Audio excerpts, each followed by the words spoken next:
The blue star was once calm and peaceful, but suddenly, countless beams of light descended from the sky, enveloping every single person.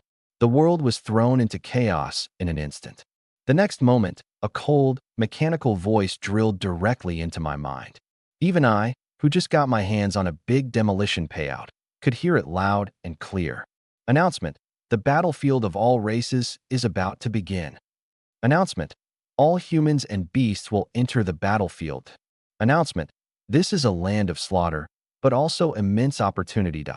Announcement: level up to achieve immortality. Announcement: relax, and death will come at any moment. Announcement: your killer might not just be a ferocious beast, it could be one of your own. Are you kidding me? I just reincarnated once, finally made it to where I could enjoy my demolition money, and now this. Before I could even finish cursing, the beam of light tightened abruptly, and everything went black. Another reincarnation? You've got to be kidding me. It felt like just a blink.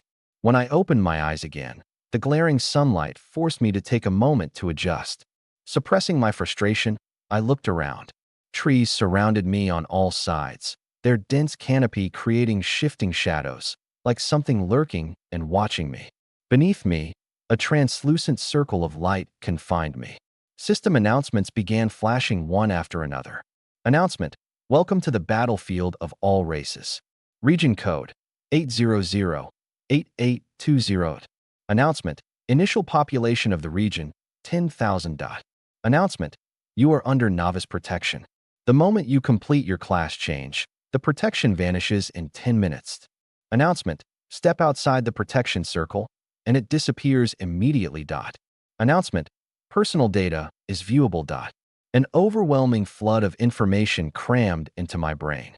With a thought, a panel appeared before me. Personal info: regional chat, trading channel, world chat unavailable. I clicked on personal info right away. Name: Linphone. Level: 1010. Class: unassigned. Strength: 7. Constitution: 7. Agility: 7. Intelligence: 7. Skills: none. Total combat power: 5. These stats are ridiculously average. I muttered, my eyes fixating on the combat power stat and feeling even more disheartened. Great, I'm nothing but a combat power 5 weakling. Without hesitation, I opened the regional chat to see how others were faring. My avatar was pinned at the top, alongside a note stating, 10 messages remaining for today. Messages flooded the chat at a dizzying speed. Let me go back. I still have millions in assets. Millions? That's nothing. I've got over 1 billion, and I'm not complaining. ID just jumped from a building with over 1 billion in debt. Is this heaven? There's a green-skinned monster outside my protection zone drooling at me. I don't dare move. What should I do? Don't chicken out. Slide tackle it to death. The guy above clearly wants to send you to your death. My strength is 16, Constitution 16, Agility 9, Intelligence 6. Combat power 20. Definite warrior build. My strength 6, Constitution 5, but my intelligence is 19. Combat power 15. Why is my combat power only 3? I've been training in martial arts and fitness. Combat power 20. Jealous. I've just been lazing around, so now I'm combat power 5. Same. Mine's 5, so a big shot could probably take on 4 of me. Mine's 5 too. Help me out, big guys.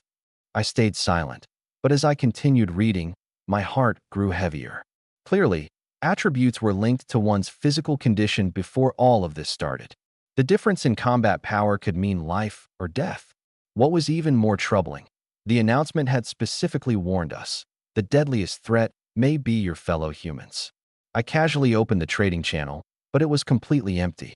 Newbie protection ends the moment you complete the class change. When's that happening? Just as I was wondering, the system prompt pinged again. Announcement: class change is about to begin. Please prepare yourselves. Announcement: there are 9 class ranks: F, E, D, C, B, A, S, SS, SSS. The SSS rank is unique and the highest. Announcement: your class does not determine everything.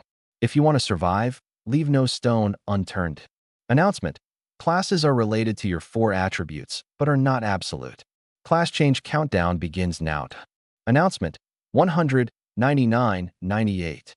The moment the announcement dropped, The chat exploded. Isn't that unfair to us with low attributes? Mine are all around 4 or 5 points. That big guy from earlier must be soaring now. Totally unfair. They did say your stats aren't everything. If I get S rank, I'll be unstoppable, godlike. With your stats? At best, E-ranked. As the countdown hit 0, the class change began. Suddenly, I heard an unfamiliar prompt, different from the others. Unknown energy interference detected. Adjusting. Congratulations.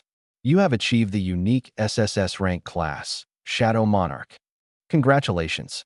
You have acquired a personal GM for live guidance. I froze. Wait, it can work like this? Meanwhile, the regional chat was filled with players showing off their new classes. I'm an E-rank warrior. Strength doubled. Combat power 20. I'm a D-rank assassin. Agility doubled. Combat power 25. So smooth.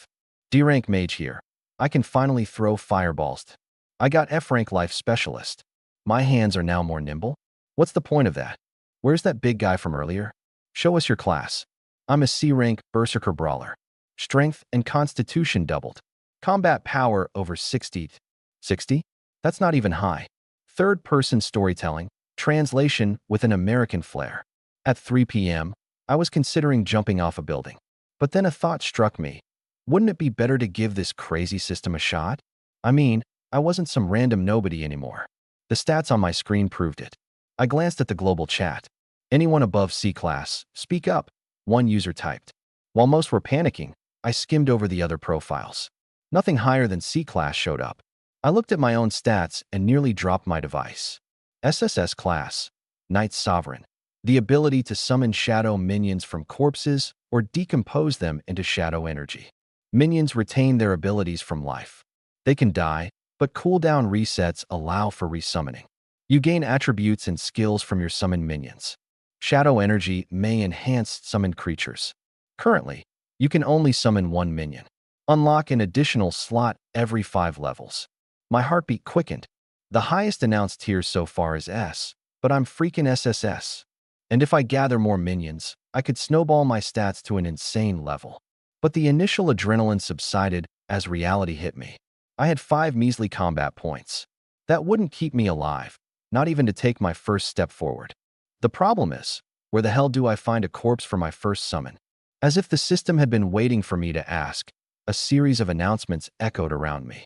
Announcement: job transfer complete. Initial test commencing. Level up to 3 before midnight or face obliteration. Gain EXP by battling and defeating creatures. Choose one starter gear item. 10-minute protection window begins now. Countdown starting. 600, 599, 598. Blood red numbers started ticking down in the corner of my vision. A list of starter equipment popped up. Beginner's dagger plus 5 combat points. Beginner's longsword plus 5 combat points. Beginner's magic staff plus 5 combat points. Beginner's cloth armor plus 5 defense points. I quickly opened the regional chat. One player typed, "Level 3 or we die." The system's insane. Another, "No point complaining. Grab a weapon and get moving." What's the best choice? Warriors go for swords, right? Anyone try fighting yet? Crap, I'm too scared. Stop hesitating. Fireball time, baby. Then, another announcement crashed through the chat. Regional announcement. Player Zhao Yi has died. Remaining player count, 9,999. Silence. For one single second, no one typed. Then chaos broke loose. Holy sh*t, people really die here? I've only got 15 combat power. I'm screwed. Please, someone carry me. I'll give you my house. I'm serious. My stomach churned. But I had 0 time to just sit there. 5 combat power, no weapon. This is bad. I needed another way. Fast. Without hesitating, I chose beginner's cloth armor and immediately put it up for trade. Selling cloth armor. Only accepting monster corpses. High offers win. Last 2 minutes. The regional chat exploded again. What kind of idiot trades armor this early? He's asking for monster corpses? Dude's insane. If Xiaoyi had armor, maybe he wouldn't have died so fast. I ignored the noise. The timer ticked relentlessly. At the last second, the trade notification dinged. Received, Goblin Corpse X3. Finally, the system unlocked my inventory. I dropped one of the corpses on the ground my heart pounding. Rise and become my minion. Shadows surged like liquid, swallowing the motionless goblin. Its body melted into the darkness, shifting shape as it reformed into something more. A shadow goblin stood before me. Its dim aura pulsed power into me. I clenched my fists, feeling the surge. But the peace didn't last. My protection timer hit 0. A jungle brush nearby rattled. A giant forest ant, half a meter tall, lunged toward me. Its serrated mandibles gleamed under the dim light, aiming straight for my throat. The shadow goblin took the hit, saving me. It dodged and counterattacked, but the ant's strength was overwhelming. The shadow goblin couldn't keep it at bay. I couldn't sit idle any longer. I clenched my fists, flanking the ant's left side. With a heavy punch, I shattered one of its legs. Crack! The ant staggered, and my shadow goblin took advantage, hammering its head. Working together, we dismantled all 4 of its legs until the massive insect collapsed and twitched helplessly. Congratulations! Defeated level 2 forest and gained energy, +2. Current level, 1, February 10th. I sighed, lungs burning from exertion. A level 2 monster. No wonder it was so tough to kill. But I stared at the ground. 2 remaining goblin corpses, plus 1 fresh ant carcass. I summoned the system screen to analyze the shadow goblin's stats. Shadow goblin. Level 1. Strength, 8 constitution, 9 agility, 8 intelligence, 3. Skills, none. Combat power, 10. The forest ant's stats were even crazier. Forest ant. Level 2. Strength, 15 constitution, 18 agility, 8 intelligence, 4. Skill, bite. Combat power, 20. I shivered. If I hadn't traded for those corpses, I'd have been this ant's lunch. Even with an SSS tier class, I would have been a joke. But now, I gazed at the ant's lifeless body and smiled. First, I dissolved the shadow goblin into shadow energy. Then, I did the same for the 2 goblin corpses lying on the ground. Announcement asterisk. Congratulations, acquired shadow energy X3. And then, walked up to the giant ant's corpse. Rise, my servant. The shadow giant ant quickly took form on the ground. I muttered to myself as I stared at it. I've strengthened it. If I break it down later, will the energy be returned? It will be returned. I jumped in surprise. Who's speaking? I am your dedicated GM, here to answer common questions. What's the mysterious energy during the class transition? Cannot answered. All right, forget I asked. Since the energy would return, I decided to dump all 3 points of shadow energy into the shadow jungle giant ant. And nothing happened. How much energy does it take to enhance it? 10 points of shadow energy are required. Unbelievable. With an energy shortage, I had no choice but to put my plans on hold for now.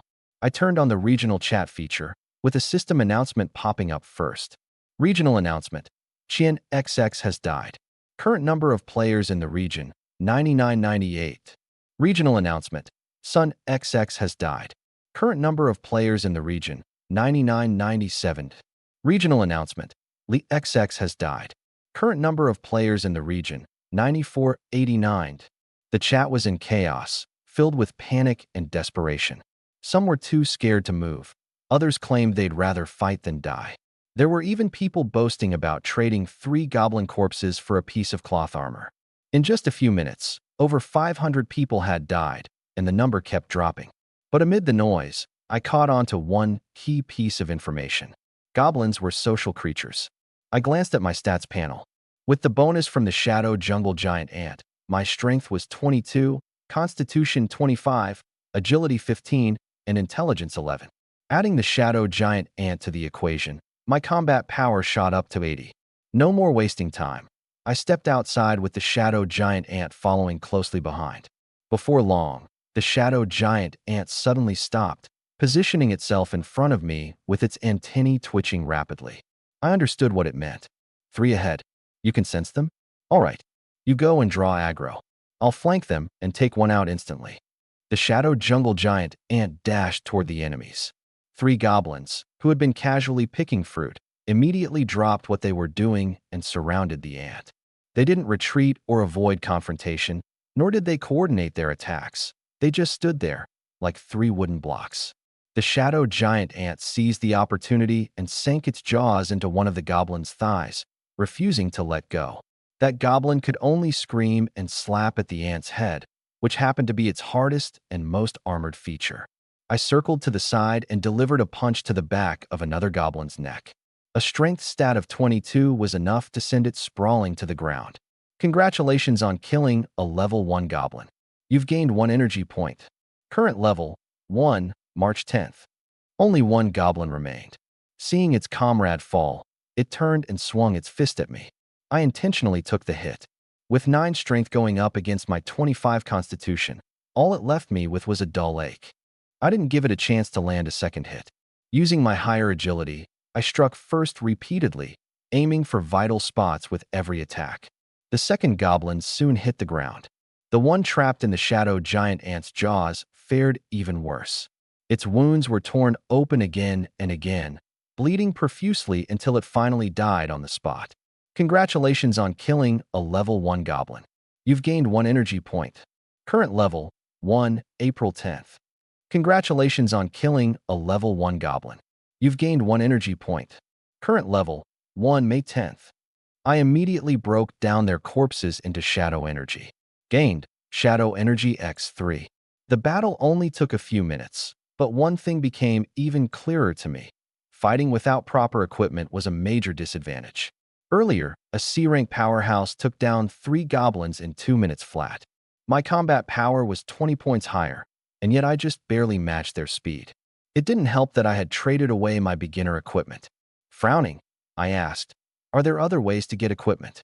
The system's soft prompt replied, "Equipment can be obtained through trading, crafting, treasure chests, or by defeating wild enemies. So monsters can drop loot?" My heart sank. I'd already killed 4 goblins and hadn't seen so much as a fiber drop. My luck was beyond terrible. As I was about to go hunting again, I suddenly remembered the goblins I'd passed earlier. They were picking wild fruits. After getting confirmation from the shadow giant ant that the fruits weren't poisonous, I decided to pluck all the nearby ones. Acquired, wild fruit x30. Wild fruit, restores energy. I ate 3 immediately, the sweet and sour taste quelling my hunger. Then an idea struck me. Others were probably hungry too. So, I put 20 fruits up for trade, 1 fruit for any monster corpse. After all, no one would be desperate enough to gnaw on green-skinned goblin meat. The regional chat exploded instantly. I've already killed 2 goblins. Hard to believe there are still people hiding out. Goblins only know how to throw punches. Just don't let them gang up on you. Hey, the dude who sold cloth armor is now selling wild fruits. Not gonna lie, I'm starving. Are goblins edible? Corpses seem useless for now. Trading them for fruit feels like a ripoff. The fruit seller's name is Lin Feng. His avatar looks good. So what if he's good looking? Selling your starting gear to pick fruit? I've killed 5 already. C-rank pros, please carry me. I'm great at being a support. Stop chatting and start leveling. Staying at the bottom means you're as good as dead. I couldn't be bothered to reply. One thing I knew for sure, holding onto my beginner gear would have been my death sentence. These people running their mouths? Their hands told the real story. Quickest of all, transaction successful, gained Goblin Corpse x18, Jungle Giant Mosquito x2. Jungle Giant Mosquito? My eyes lit up. Jungle Giant Mosquito. Level 1. Strength, 6. Constitution, 6. Agility, 18. Intelligence, 6. Skill, Bite. Injects a small dose of venom, paralyzing the target. Combat power, 15. A flying creature. If there's no better flying unit in the early stages, this thing is worth it. But since I can only summon 1 servant right now, I'll keep 1 Jungle Giant Mosquito Corpse and recycle the rest. Congratulations. You've received Shadow Energy X19. I've got enough energy. I went straight to the upgrade. Jungle Giant Ant +1. Level 2. Strength, 30. Constitution, 36. Agility, 16. Intelligence, 8. Skill Bite.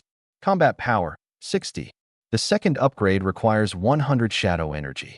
After evolving, the shadow jungle giant ant size exploded, growing noticeably larger, standing nearly 1 meter tall and 2 meters long. It was absolutely intimidating. Just as I finished upgrading, the sound of footsteps echoed once again. 3 more goblins emerged. This time, I didn't bother setting traps or dragging them away. Instead, I let loose the newly evolved giant ant. The shadow jungle giant ant, now twice as powerful, charged at the goblins. Where it used to barely reach their waists, it was now almost their equal in height. With a ferocious snap of its mandibles, it decapitated the leading goblin on the spot. It followed up with a sweeping motion, knocking the other two goblins to the ground. Its massive jaws clamped together, leaving them no chance to even scream. Congratulations. You've killed level 1 goblin, gained 1 energy point. X3. Current level, 1, 8/10. Just 2 points shy of leveling up. I collected 2 corpses, raising my shadow energy to 15 points. The density of goblins around here is insane. Looks like there's an outpost nearby. I headed in the direction the goblins came from and soon discovered a clearing.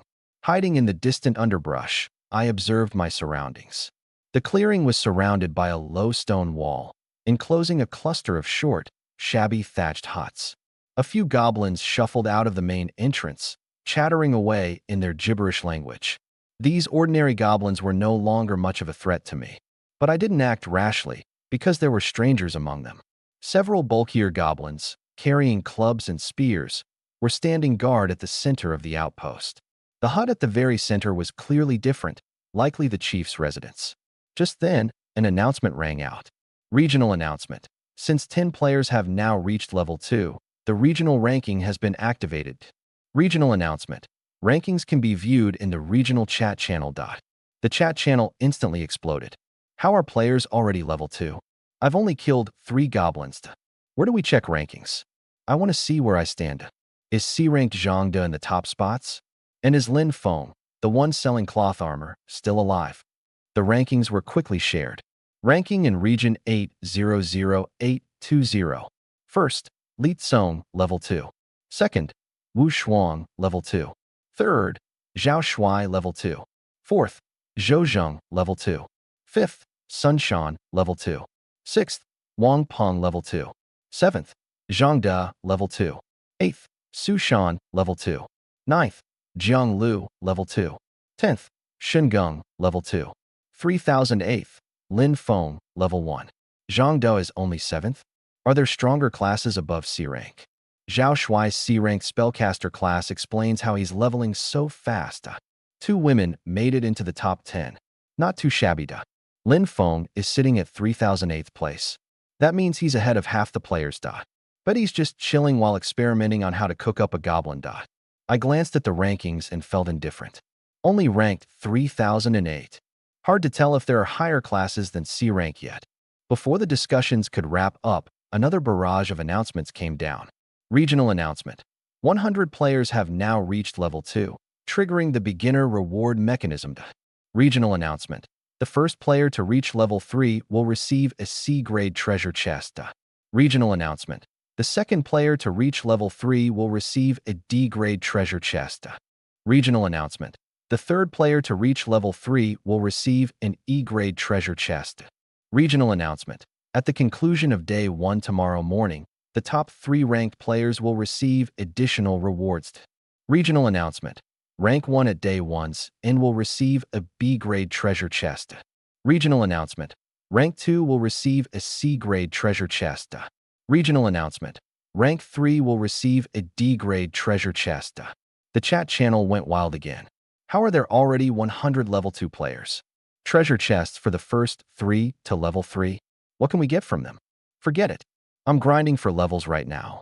Ignoring the frenzy in chat, I shifted my focus back to the goblin outpost. The first 3 to level 3 get treasure chests, and so do the top 3 in rankings by the end of day 1. I want those rewards. But I didn't charge in recklessly. The goblins in the outpost were armed, and there were likely tougher ones guarding the center. This room feels like it's hiding some tough challenges.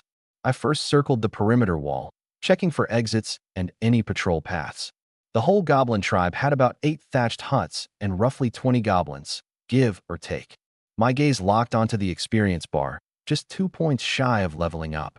Quietly, with my shadow giant ant in tow, I trailed behind 3 goblins who had just left the area. Once they were far enough, I directed the giant ant to take out 2 of them first. With a snap of its mandibles, the ant immediately decapitated one on the spot. As it lunged for the second, I used just enough force to knock out the third with a punch to the back of its head. Thud! The third dropped unconscious, and the ant sealed the deal on the second. Congratulations. You have killed a level 1 goblin. Energy points +1. Current level, 1, 9 out of 10. Congratulations. You have killed a level 1 goblin. Energy points +1. Congratulations. Level up. SSS class profession upgrade. 40 attribute points to allocate. Current level, 2, 0 50ths.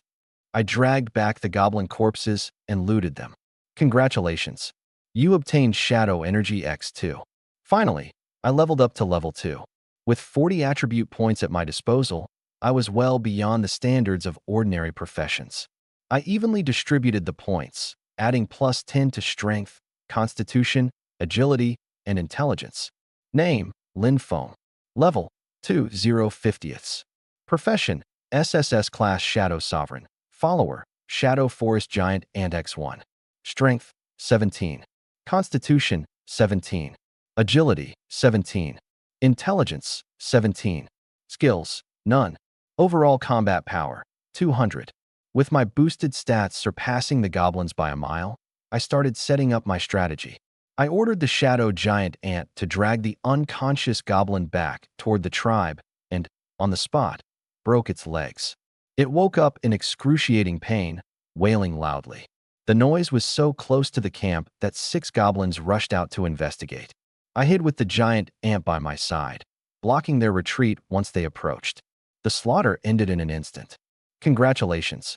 You have killed a level 1 goblin. Energy points +1, x6. Current level, 2, 6 50ths. I collected 6 more corpses. Congratulations. You obtained Shadow Energy X6. The legless goblin on the ground screamed even louder as it watched its companions wiped out. But I wasn't in a hurry. I waited for the next wave. Soon enough, a squad led by a spear-wielding goblin lancer appeared. It consisted of the lancer, 5 mace-wielding warriors, and 6 regular goblins. Judging by the warriors' weapons, they were probably level 2, and the lancer likely approached level 3. I avoided a direct confrontation and had the giant ant hold the line in front while I waited for an opening. I had no armor, and taking a spear strike, even if it didn't kill me, would severely hinder my grinding pace. The goblins charged the massive giant ant, while the lancer stayed in the rear, preparing to throw its spear. As the lancer raised its arm, I made my move, darting forward low to the ground, aiming straight for the backline. Seeing a dark blur headed its way, the lancer tried to hastily throw the spear, but I sidestepped, dodging the attack, and closed the gap. The lancer screeched, drawing a dagger, and lunged at me. I sidestepped the dagger's thrust and kicked hard at the lancer's knee joint, shattering it. It crumpled to the ground, unable to stand. As it wildly flailed its dagger around, I moved behind it and delivered a punch square into its back. Congratulations. You have killed a level 2 goblin lancer. Energy points +2. Current level, 2, 8 50ths. I didn't stop there. The battle up front wasn't over yet. I grabbed the lancer's fallen spear, used it as a staff, and swung it horizontally, taking down 2 goblins in one blow. All that remained were the 4 mace-wielding goblin warriors. I clashed directly with one, but their maces were sturdier than my makeshift spear. With a crack, the spear snapped in half. However, the goblin's weapon hand shook from the impact, and its mace slipped to the ground. Without missing a beat, I picked up the mace. Its weight felt perfect in my hands. Unarmed, the goblin became nothing more than defenseless prey. Working with the giant ant, we quickly cleaned up the rest. Congratulations. You have killed a level 1 goblin. Energy points +1, x6. Congratulations. You have killed a level 2 goblin warrior. Energy points +2, x5. Current level, 2, 25 50ths. I had the giant ant drag the corpses together for looting. Congratulations. You obtained Goblin Maces X5, Goblin Dagger X1. I dismantled the items immediately. Congratulations. You obtained Shadow Energy X19. Including what I had before, this brought the total to 42 Shadow Energy. I used some magic to heal the giant ant's injuries. At this point, I could revive it twice if needed or continue treating it as necessary. Now that I fully understood the goblin's behavior, I stopped playing it slow. Weapon in hand, I led the shadow giant ant straight for their lair. As soon as we got close, chaos erupted in the camp. Several goblins rushed out, only to be taken down with a single wide swing of my mace. I stepped through the gate. Ahead, 5 mace-wielding warriors and 5 goblin lancers had formed a defensive line guarding the central thatched hut. From within the hut, a powerful presence began to emerge. A battle against an ancient goblin mage, wielding a staff in hand. My eyelid twitched as I spotted the elder goblin, leaning on a staff. A mage? Just great. The warrior charged head-on while the spear throwers in the back simultaneously drew back their arms. Without hesitation, I ducked behind my shadow giant ant companion for cover. 5 spears whistled through the air. 4 of them deflected off the ant's sturdy exoskeleton, but one struck its weak spot in the tail. It let out a shrill cry before surging forward in a counterattack, instantly tearing apart 2 of the goblin warriors with its mighty jaws. With the spears spent, I stepped out of hiding, gripping my trusty club, and dived straight into the chaotic fray. Before I knew it, the spear throwers ditched their ranged weapons, drawing daggers as they rushed to back up their comrades. I had just smashed one warrior into the ground when a spear thrower came charging right at me. Good. Come closer and taste my club. Up close, the squishy spear thrower didn't stand a chance. A single hit, and he collapsed. By now, the aged mage finally decided to make his move. Raising his staff over his head, he swung it downward, causing a fiery glow to expand. In an instant, a fireball the size of a wash basin manifested and barreled straight toward me. Having anticipated this attack for some time, I quickly performed a dive roll, narrowly evading the fiery projectile. The fireball struck the ground, exploding into a blackened crater that sent shivers down my spine. I kept my eyes on the mage while speeding up my efforts to clean up the melee.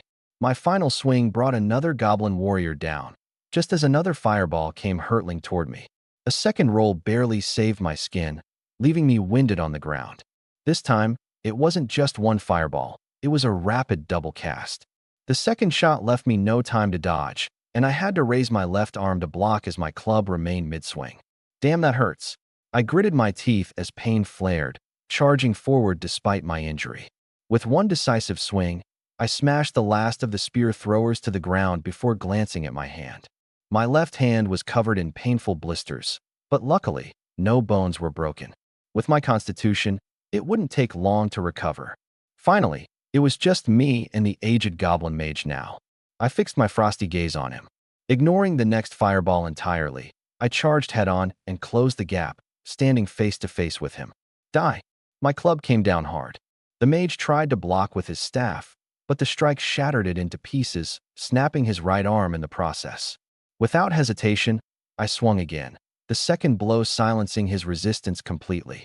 Defeated LV.3 Goblin Mage. Energy +4. Adding up the rest of the defeated warriors and spear throwers. Defeated LV.2 Goblin. Energy +2, times 10. So close to leveling up. But just before my triumph could fully set in, 3 more goblins appeared at the entrance of their tribe, holding baskets of wild fruits. The moment they spotted the carnage, they turned tail and tried to flee. Not a chance. I sprinted after them, and after hearing 3 shrill screams outside, it was over. Congratulations. Level up. Attribute points to distribute, +40. Current level, 3, 2/200ths. As soon as I leveled up, a regional announcement broadcasted, ringing loud in everyone's ears. Congratulations. Lin Feng is the first to reach level 3. Reward, C-rank treasure chest times 3. In seconds, the announcements were lighting up the screen. Wu Shuang is the second to reach level 3. Reward, D-rank treasure chest times 3. Li Tsong is the third to reach level 3. Reward, E-rank treasure chest times 3. The chat exploded instantly. I barely hit level 2. This is insane. Wait, the second one's a girl. Wasn't the first guy just selling cloth armor and wild fruit earlier? Weren't they ranked in the 3000s not long ago? Didn't Zhang De mock them before? Karma's quick, huh? Probably just lucky. Lucky? You literally bought their cloth armor. Well, I joined Zhang Da's group already. You all grouped up? Haven't even found anyone myself. I smirked as I skimmed through the chaotic banter. Then I got back to work. Time to collect the loot. Looting alongside my shadow giant ant, we cleaned up every corner of the battlefield. Loot obtained: Goblin Club times 5, Goblin Spear times 5, Goblin Dagger times 5, Goblin Mage Staff times 1. Club, Spear, Dagger, plus 10 battle power each. Staff, plus 20 battle power. I considered keeping a spear thrower for some long-range options, but with the mage in my possession, I didn't really need one. Goblin Mage, LV.3 Strength, 11 Endurance, 13 Agility, 12 Intelligence, 48. Skills: Fireball, Dual Cast. Battle Power, 120. I disassembled the remaining goblin bodies except for the mage. Obtained: Shadow Energy times 27. Shadow Energy hit 69, just 31 away from my next enhancement. After searching a few straw huts, I finally found some extra loot in the Goblin Mage's tent. 10 more Goblin Spears and an F-rank chest. Opening it gave me Goblin Leather Armor, plus 20 battle power. By now, my inventory was filled with weapons, so I decided to trade the excess for corpses. Including 5 clubs dropped outside, I had 10 in total. I kept 1 for myself and listed the rest for trade. 1 club equals 5 corpses. Spears stayed. For now, I needed some range options. I also kept 1 dagger for emergencies. Can't forget about my C-rank chest. Opening it, I hit the jackpot. A Wolf Fang Blade, plus 120 battle power. With my new blade, there was no need to hoard the weaker clubs. I sold everything sellable, leaving only the Goblin Mage's corpse and staff behind. The wild fruit I'd gathered earlier also got cleared out, keeping only 10 servings while listing the rest, 80 servings, each for a corpse. I made sure to block Zhang De from buying, given his earlier snark. Lastly, I posted in the regional channel: weapons and wild fruits up for trade. First come, first serve. The chat blew up again. Some praised the quality weapons, others regretted not scavenging the bodies. Of course, a few were sour about me being a businessman rather than focusing on fighting. Naturally, someone tagged Zhang De for more trolling.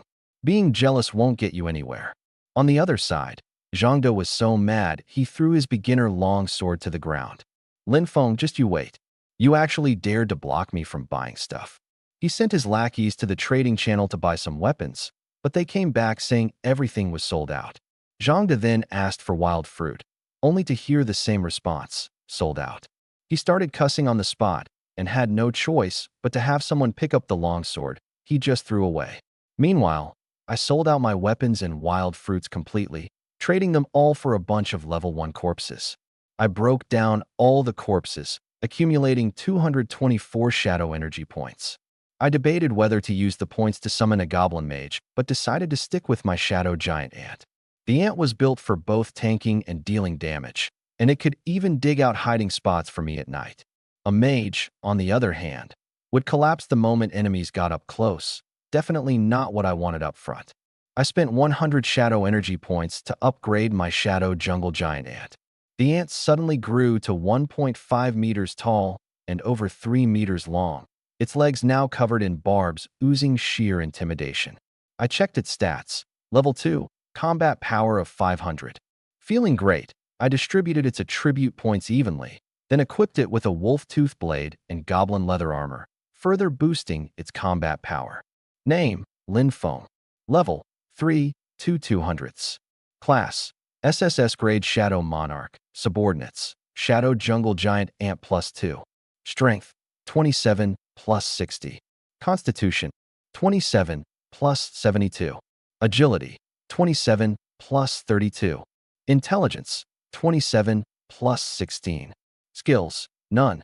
Overall combat power: 1200. My combat power skyrocketed to 1200, 6 times what it was last time I checked. If I ran into a goblin tribe again, I could bulldoze through them without even taking a scratch. After collecting loot and assigning points, the next question became where to go grind levels. I opened the regional rankings. First, Li Tsong, level 3. Second, Wu Shuang, level 3. Third, Zhao Shuai, level 3. Fourth, Zhou Zheng, level 3. Fifth, Zhang De, level 3. 56th, Lin Feng, level 3. In just a short while, I had dropped to 56th place. The top-ranked players hadn't budged. It was the same people as before. Suddenly, it hit me. Goblins have lairs, so the shadow jungle ants probably do too. I looked at my shadow giant ant. Where's your lair? The ant led the way. Along the route, we encountered a few other jungle ants, which my ant quickly tore apart. Not long after, a massive ant nest appeared before me. Just the above-ground portion reached over 10 meters high, while the entrance was only about a meter wide, pitch black and foreboding. I squinted and asked, "Are there a lot of brothers inside?" The shadow giant ant waved its antennae. My heart sank. "That many? Can you lure them out?" The ant shook its head. "I got the message. Too hot in there. They're all resting? Fine. Let's treat this like a monster territory raid. Time to stir the pot." The ant backed up a few steps, then charged forward and slammed into the nest. Boom! An explosive sound rang out. I froze. That was way louder than I wanted. Inside the nest, the sound of countless skittering legs erupted, surging toward the entrance like a tidal wave. Chills ran down my spine as I gripped my blade, glaring at the dark doorway. The first jungle ant crawled out. I promptly swung down and cleaved its head off. "Congratulations. You have slain a level 2 jungle ant and gained 2 energy points. Current level 3 for 200s. The corpse got stuck in the entrance, completely blocking the rest of the ants inside. My eyes lit up. This was like a lineup for execution. I immediately disassembled the corpse and resumed slashing. Slash, disassemble, slash, disassemble. The cycle repeated. Suddenly, a larger jungle ant squeezed near the doorway. I barked, "Shadow giant ant, hold it back. Don't let it through." Meanwhile, the regional chat went wild. Check Lin Feng's ranking. Whoa, he's skyrocketing. 10th place, 9th, 8th, 7th, 6th. He's already 3rd. He's aiming for 1st. I didn't have time to look. The entrance was weakening fast, and instead of fading, the noise inside the nest only grew louder. The entire structure thrummed with vibrations, chunks of rock tumbling from above. I spread down my veins. If the entire ant swarm swarmed out, even my 1200 combat power wouldn't stop me from being whittled to death. I had no choice but to pick up the pace. Slash, disassemble, slash, disassemble. As long as the bottleneck held, I killed as many as I could. Shadow energy kept piling up, but I couldn't bring myself to smile. These jungle ants didn't drop loot, just raw grinding. The losses stung. In a few minutes, I had forcefully killed over 40 jungle ants and over 20 level 3 worker ants. But the cracks around the nest entrance grew larger and larger. It was seconds away from collapsing. I decisively retreated with my shadow giant ant, moving to a nearby clearing. I avoided standing too close to the nest walls, wary that the ant swarm might crawl over the walls and rain down on me from above. Reaching the open ground, I stood back to back with my shadow giant ant, ready to brace for impact. Based on positioning, at most I'd face 3 worker ants at a time. The next second, the nest entrance came crashing down. A horde of giant ants and worker ants poured out in an endless swarm. A wave of ants surged forth like a black tide. This time, there was no time to strategize, just relentless killing. I swung my blade, severing the foreleg of a jungle worker ant. As it lunged, I followed through, striking down and decapitating it.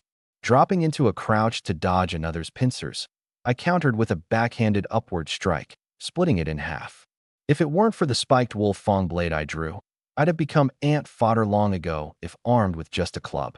Stealing a quick glance at the shadow titan ant, I saw its massive pincers clamp down on a worker ant's head, tearing fiercely and using the poor creature as a weapon. It swung the body around, scattering its kin and breaking their assault momentum. Finally, it ripped it apart, launching chunks of the corpse through the air. Not to be outdone, I deflected another ant's charge, leaving it with a gash before driving the blade straight into the joint between its head and thorax. A clean kill. That's when I realized brute force wouldn't cut it. Instead, I began conserving my energy and aiming for weak points. The swarm of worker ants around us grew thicker and thicker. If I didn't manage my stamina, this would be my last stand. The ground around us was piled high with bodies, leaving scarcely room to step. Determined not to let the new wave of ants clamber over the corpses to gain an advantage, I led the shadow titan ant to stand atop the heap of carcasses, continuing the fight. But the exoskeletons of the dead ants were slippery, one misstep, and I risked being pinned down. Though my leather armor provided temporary protection, The jaws of these things would only tear the wounds wider with time. Dodging, countering, and minding my footing all at once was nearly impossible. At first, I was clumsy, bitten twice for my trouble. A chunk of flesh was ripped from my thigh, and a slash across my left arm left me bleeding. Proof that lacking agility immediately exacts a brutal toll. Once I found my rhythm, though, the injuries stopped. The mound of corpses grew higher, forming what resembled a small hill.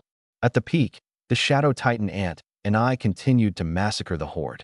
But the wolf fang blade grew heavier with each swing, and every movement pulled painfully at my wounds. My stamina was depleting fast. Still, I pressed on, dodging, blocking, stabbing, and leaping from one fresh body to the next. I killed with the smallest expenditure of energy necessary. After slaying over 100, though, my arms weakened, and during one parry, the blade nearly slipped from my grip. A worker ant on my left was kicked away, but one on my right seized the opportunity and locked its pincers onto my leg, shaking its head wildly as it tried to rend flesh from bone. Pain blurred my vision. "Get off me!" I roared, skewering the ant in front of me before lopping the head off the one biting my leg. I tore its still clinging head free and flung it aside. Looking around, I realized the stream of worker ants seemed endless. A glance back showed the Shadow Titan ant was faltering, too, covered in gashes, with even one of its forelegs torn clean off. There was no time to heal. Resigned, I let out a bitter laugh. But just as I was ready to accept my fate, a deep, low rumble echoed from the distance. Every worker ant froze in unison, then turned and retreated to their nest, vanishing into the black maw of their hive in seconds. Only a mountain of corpses was left behind. I exhaled deeply, descended the pile with the Shadow Titan ant, and immediately set to work dismantling the bodies to harvest energy. Then I retreated to a safe distance to observe. The rumbling noise continued intermittently, echoing through the air. Taking advantage of the lull, I healed the Shadow Titan ant. Its severed forelimb regenerated right before my eyes. I, unfortunately, didn't have such regenerative abilities. My battered body left me soaked in sweat, my goblin leather armor clinging uncomfortably against me. Finally feeling the tension subside, I collapsed onto the ground. Ugh, I'm completely spent. I rested briefly, pulling out some wild fruits to eat while counting my spoils. Each jungle worker ant gave me 4 energy points and 4 shadow energy from their carcass. I didn't dismantle the Shadow Titan ant, but instead started summoning jungle worker ants. They were strong, but their lower constitution and agility made me hesitant. Plus, a part of me felt sorry for them. Through the brutal fight, I had unknowingly leveled up. Congratulations, you've leveled up. 40 allocable attribute points gained. Current level, for 326/1000 XP. Congratulations, acquired. Shadow Energy X 522. My total shadow energy was now at 658, just over 300 more to go before my next upgrade. Reaching level 5 was now closer as well, which meant I could summon another servant. I distributed the 40 points evenly across my attributes. With the bonuses from my current servant, my constitution finally broke 100. I could clearly feel it. The wounds from the ant bites were healing at lightning speed, nearly closed already. My stamina, however, showed no such signs of recovery. Where 3 fruits would usually suffice, now they felt like nothing. Casting a glance at the now quiet ant hive, I resolved to find food first. Once I've eaten and healed, I'm coming back to wipe you all out. Man, if I just had some kind of area of effect skill, this would be way faster. Leading the Shadow Titan ant, I continued exploring, idly pulling up the regional leaderboard and chat feed. Rank 1, Lin Feng, level 4. Rank 2, Zhao Shuai, level 3. Rank 3, Zhang De, level 3. As expected, I climbed to first place, currently the only level 4 in the area. This SSS class profession is insane, and this is just with a single servant. I've already wasted so much time on fortifications and travel. What really caught my eye, however, was Zhang De at third place. A mere C-class profession making it this far suggests that this region probably doesn't have many B-class professions or above. The chat was full of both complaints and praise. I scanned through it, but before I could focus, a sudden flash of white darted toward me. The Shadow Titan ant instantly moved to shield me. The attacker was a massive, ferocious toothed rabbit, easily 2 meters long, with blood-red eyes. Its sharp incisors ground against the Titan ant's exoskeleton, sending sparks flying. Of course, the Shadow Titan ant wasn't one to take hits lying down. Its pincers snapped shut, catching the toothed rabbit by its forelegs and tearing into them mercilessly. Blood sprayed as the rabbit whimpered and pulled its mangled paws back. The legs thrust fiercely.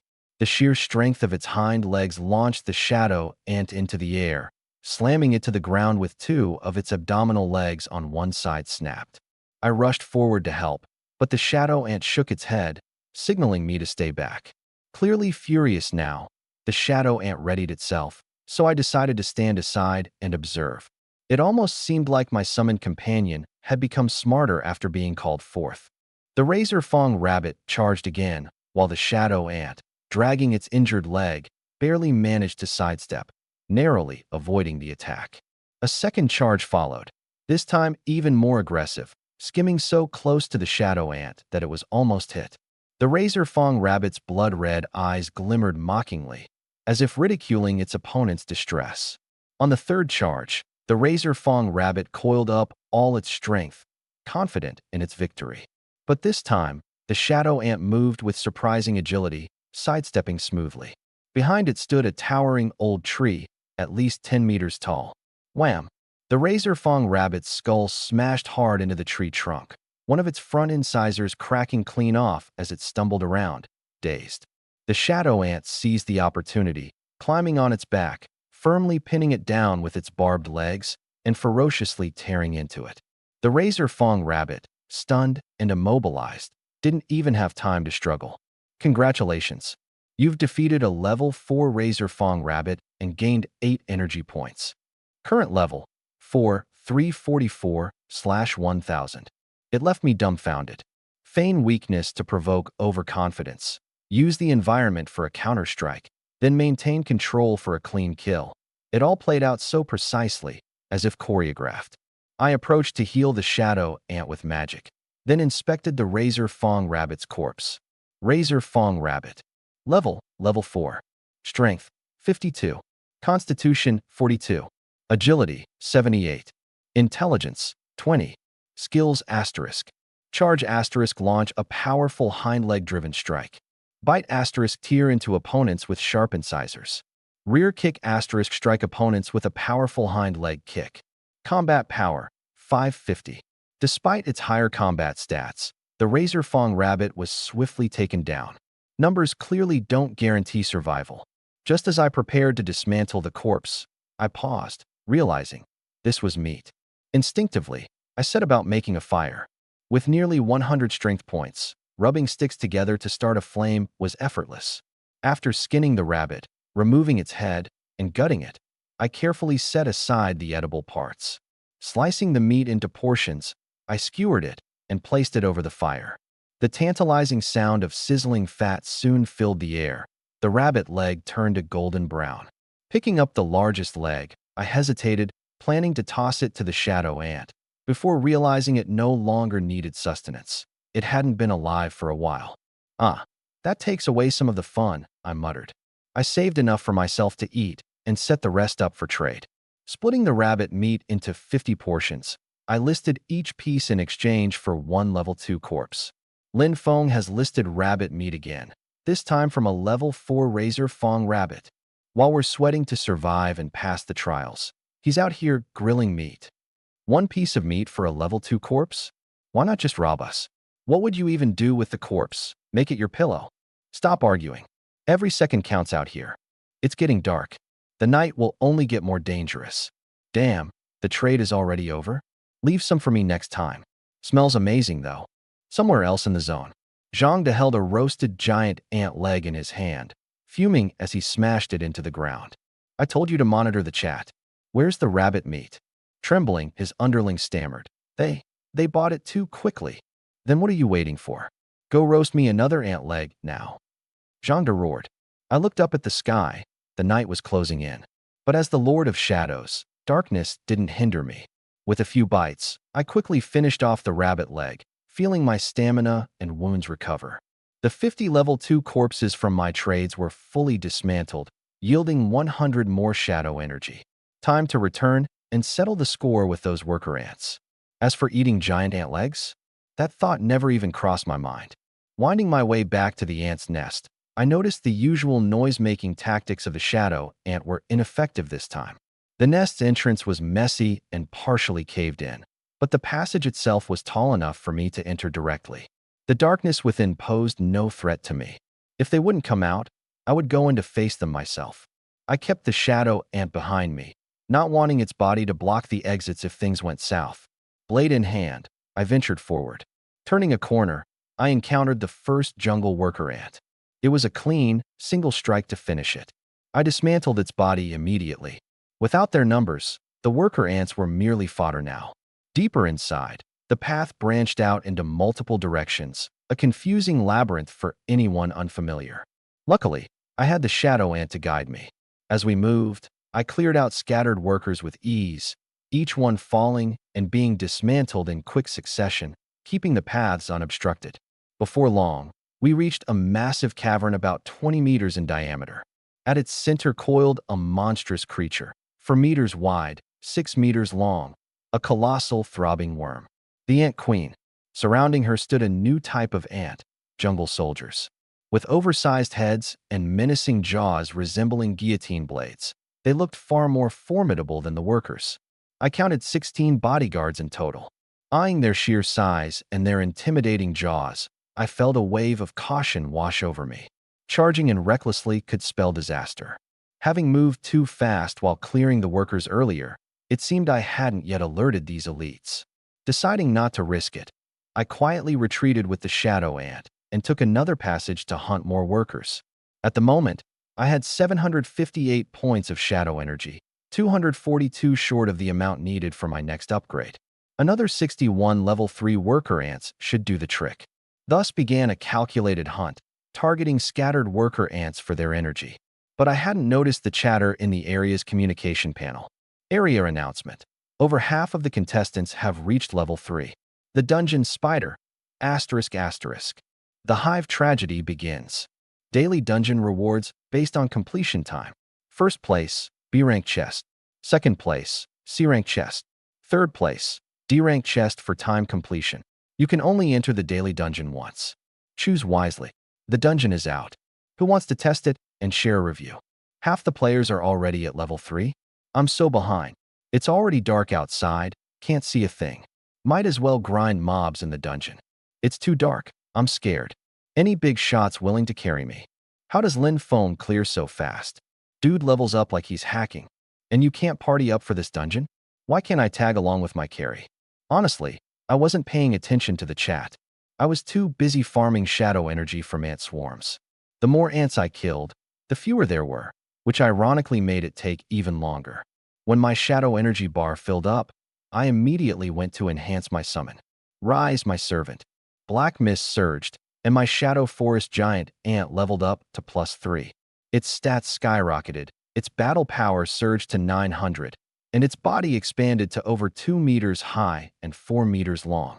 The cave almost caved in from its sheer size, so I quickly recalled it.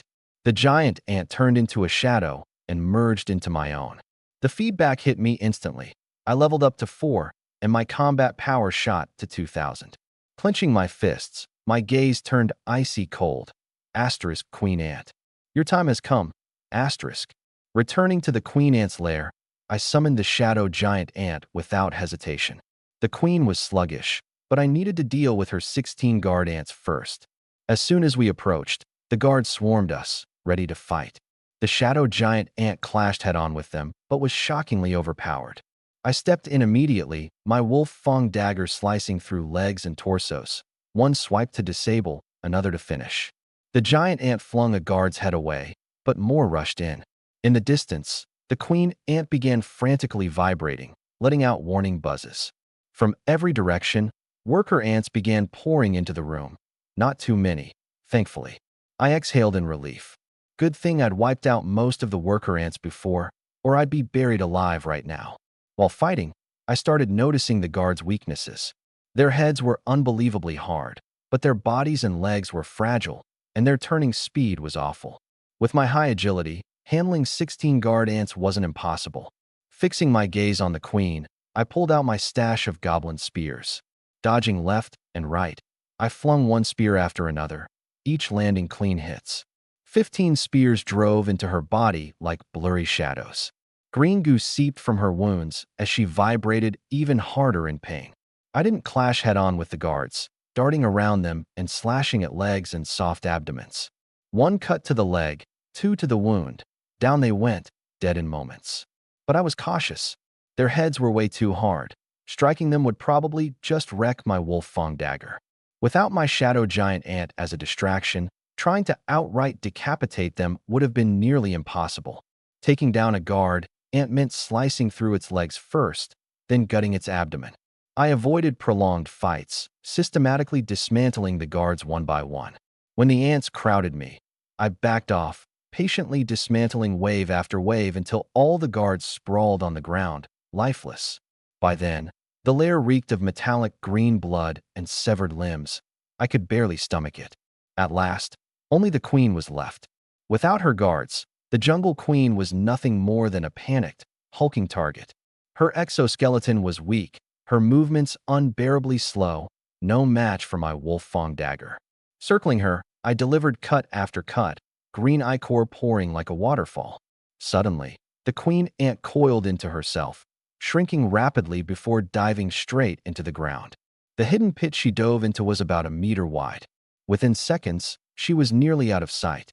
Furious, I slashed twice more and clenched my teeth before diving in after her. The tunnel sloped downward. I slid a short ways before spotting a gaping, blood-red mouth lunging for me.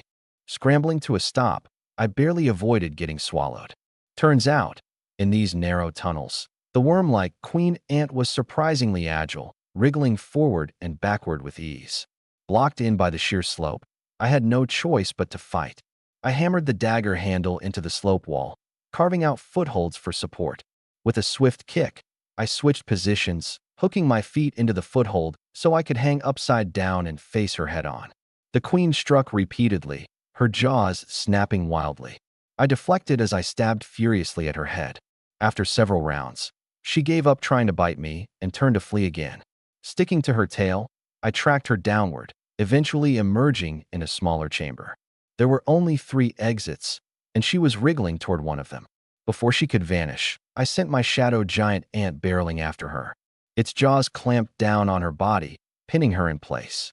This time, where do you think you're going? The queen struggled violently, shaking the chamber to its core. Not daring to linger, I launched ferocious strikes one after another, until her head was finally severed and rolled away into the green liquid pooling below. I took a deep breath. But then, the ground began to rumble. The chamber was collapsing. Cursing under my breath, I hastily stuffed the queen's body into my inventory and sprinted down the passage she had come from. Recalling the shadow giant ant, I ducked into another tunnel and stumbled into a massive hive chamber.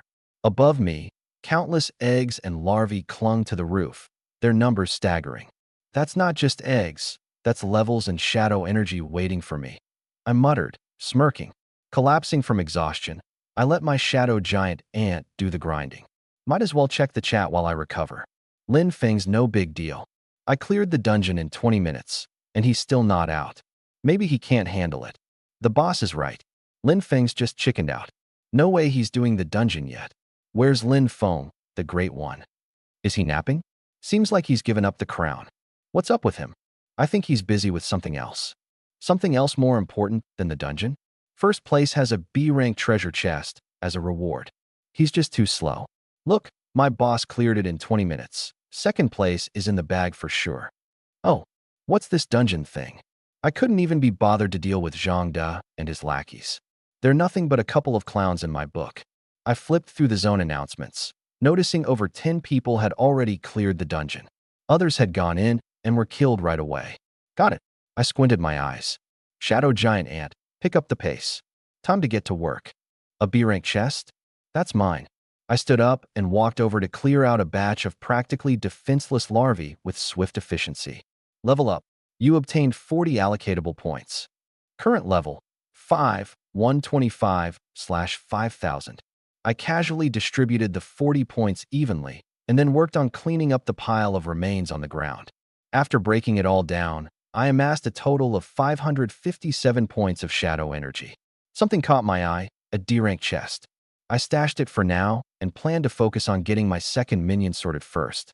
At level 5, I unlocked an additional minion slot. I quickly dismissed the ant species as an option. Jungle soldier ants were too clunky, and ant queens lacked combat capabilities. I wasn't going to sit around waiting for eggs to hatch. With no better pick for now, I whipped out the corpse of a goblin mage, frowning at its old, ugly face. This'll do for now. You'll get replaced eventually. Rise, my servant. The shadow consumed the body, forming a physical entity out of its dark tendrils. Strengthening it required 15 points of shadow energy, and I immediately understood that the cost of power-ups scaled with the entity's strength. Enhance. Enhance again. Altogether, I used 165 points of shadow energy. Shadow Goblin Mage +2. Level 3. Strength 33. Constitution 39. Agility 36. Intelligence 144. Skill Fireball can cast 2 consecutively. Overall combat strength 980. The Goblin Mage outclassed the Shadow Giant Ant in terms of combat strength. But if anything got close, it would be ripped apart in seconds. Still, with 144 intelligence, those fireballs weren't just for show. They could easily one-shot minor ants and take a jungle soldier ant down with a couple more hits, as long as it didn't get cornered. I handed the staff back to the Goblin Mage, which bumped its combat strength past the 1,000 mark. Then I cracked open the D-rank treasure chest. Acquired skill book, Flaming Cross / Flaming Cross / expends mana to unleash a blazing cross-shaped sword strike, damaging everything directly in front. Damage scales with strength and mana used. I was so thrilled that I almost shed a tear. Finally, a skill. No more relying solely on physical attacks, and this one was a ranged area attack. At first, I had felt disappointed at the lack of gear in the ant nest. But this skill book? It was worth every ounce of effort. I learned the skill on the spot and swung my spiked blade, etching a glowing cross into the air. The fiery sword energy blazed forward. Boom. A massive cross-shaped crater blasted into the wall. That attack only used up about 1/20th of my mana. Plus, I could control how much energy it consumed. The more mana I pumped into it, the bigger and more powerful the slash became. Not bad. I muttered, my gaze turning icier. My grinding speed just got an upgrade. I opened my character panel to verify the changes. Name, Lin Feng. Level, 5, 125/5000. Class, SSS rank Shadow Sovereign. Minions, Shadow Jungle Giant Ant +3, Shadow Goblin Mage +2. Skills, Flaming Cross / Overall combat strength, 4,600. My intelligence stat had skyrocketed, which made me consider learning Fireball myself. It might end up being ridiculously overpowered. After a quick break, I reviewed the dungeon info. Dungeon, Wrath of the Spider Swarm. Difficulty, Easy Nightmare. Remaining entries for today, 1. What's the difference between the two difficulties? I wondered aloud. A cute, automated voice replied. Higher difficulty yields greater rewards. I smacked my forehead, realizing how redundant my question was. I glanced at the leaderboard again. So far, I was the only one who had made it to level 5. Nobody else had even reached level 4. While others might be clearing the easy dungeon, it posed no real challenge for an SSS rank Shadow Sovereign like me. If I couldn't beat the Nightmare version, then no one could, realistically speaking. The multiverse battlefield wouldn't set up an impossible trial, but I still decided to proceed cautiously. After all, I'd nearly been backstabbed by the fleeing Ant Queen earlier. After ensuring my condition was optimal, I stepped into the Nightmare dungeon. Meanwhile, the chatroom was in chaos. Holy crap, Lin Feng leveled up again. Turns out he was grinding levels all along. Didn't you read the announcements? Levels don't mean much if he hasn't cleared the dungeon. Probably just lucky enough to find some XP hotspot. If he's so great, let's see him break my record. Yeah, the boss is right. Levels aren't everything. I ignored the chatter and entered the dungeon with my 2 minions. The entrance was a 4-meter-tall cave door sealed tightly with spiderwebs. I poked at it with my spiked blade. It was sticky and incredibly resilient. There was no way to force my way through. I gestured for the goblin mage to cast some fireballs. As expected, fire spread rapidly along the webbing, reducing it to ash within moments. Fire beats spiderweb. Got it. After the entrance was clear, I delved deeper into the cave, dodging, parrying blow after blow with my wolf fang blade. Each strike sent numbing vibrations through my arms, and I could feel my stamina rapidly depleting. The bloodthirsty Spider Queen, despite her grievous injuries, fought like a beast possessed, her remaining legs stabbing and slicing with relentless precision. In my mind, I calculated my options. The shadow giant ant was down. The goblin mage was dead. My magic reserves were running critically low, and I couldn't rely on brute force alone to take her down. I needed to exploit her desperation, her instinct to kill, to create an opening. With a grunt, I dodged another barrage of leg strikes and sprinted toward the side of the cave, drawing her away from the center. Her towering form skittered after me, her guttural screeches reverberating throughout the cavern. I reached a jagged cluster of rocks and quickly slid to a halt. "Come on, you oversized tarantula," I muttered under my breath, gripping my blade tightly. The Spider Queen lunged again, her massive legs crashing down like spears. I ducked and sidestepped, her strikes smashing into the rocks behind me. Dust and rubble erupted in all directions, briefly obscuring her vision. This was my only chance. I harnessed what little magic I had left and roared. Exploding crescent slash. A fiery arc surged from my blade, slicing through the air. The attack tore into her already mutilated abdomen, igniting it in a blaze of searing orange flames. The cavern lit up like a furnace, and her shrill screeches shook the entire tunnel system. She staggered backward, her massive body thrashing wildly against the walls. Rocks began to dislodge and tumble from the ceiling. Ignoring my exhaustion, I charged forward, blade raised. It was all or nothing now. As I approached, her body convulsed one last time, her remaining legs stabbing chaotically in all directions. One nicked my shoulder, gashing through my armor and sending pain shooting down my arm. But I didn't waver. With a primal yell, I leapt onto her collapsing frame and plunged my blade directly into her burning abdomen. "This ends now," I bellowed. The Spider Queen's screams reached a crescendo, and then her massive form collapsed entirely, motionless at last. Slumping to the ground, I sucked in deep, ragged breaths, my hands trembling from both the adrenaline spike and the sheer strain of the battle. Notifications blinked in the corner of my vision. "Congratulations. You have slain the 7th level bloodthirsty Spider Queen. Energy obtained, 500 points. Current level, 641/1500. I blinked away the notifications, turning my attention to the remains around me. My armor was in tatters, and my body was bruised and bloodied, but I was alive. For now, I swear, I'm going to need a week of rest after this, I muttered to myself, slowly pushing myself to my feet. But there was no time to waste. The battle may have been over, but I could feel it in my gut. This cave held more secrets, and not all of them would wait patiently for my recovery. Summoning a flicker of magic, I conjured the shadow giant ant once more. It materialized in front of me, its dark carapace shimmering faintly in the dim light of the cave.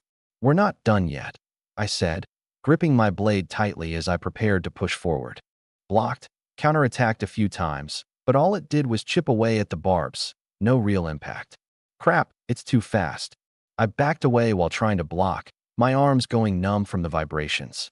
The spider matriarch didn't care about its injuries at all. My plan to wear it down was a complete failure. Too slow. My agility was far too low. Several legs came whipping at me at once. I couldn't fend them off. My arms throbbed with pain.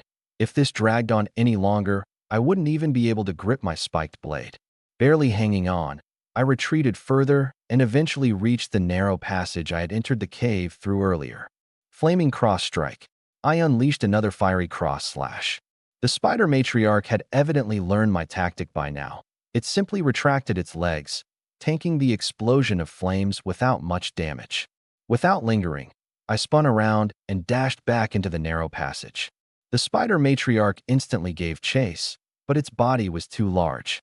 It got stuck at the entrance, angrily thrashing its legs and hammering the cave walls.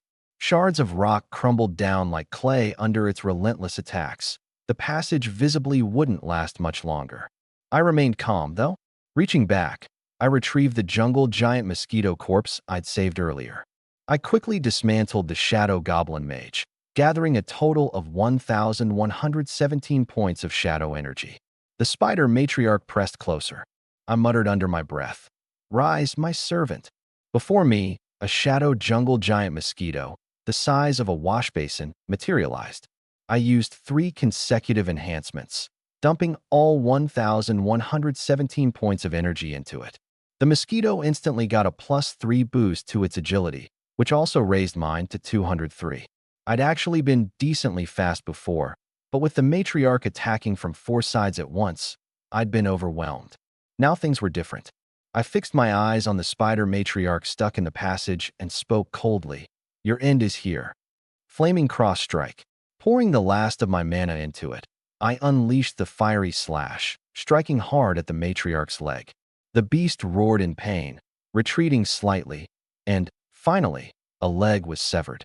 The thick scent of blood filled the air. Seizing the moment, I lunged out of the passage. The enraged spider matriarch charged again, but with my boosted agility at 203, I danced nimbly around its frenzied strikes, countering with precise blade slashes. Metal clanged repeatedly as the attacks landed, but still, I couldn't break through its vital defenses. Glancing at my weapon, I noticed the spiked blade was nicked and dulled. After battling a swarm of giant ants and enduring countless blows from the matriarch, the blade was at its limit. Gritting my teeth, I resolved to use my final strategy. Without hesitation, I turned and ran. The spider matriarch gave chase, closing in with murderous intent. Leveraging my speed, I created some distance before dashing straight toward the cave wall.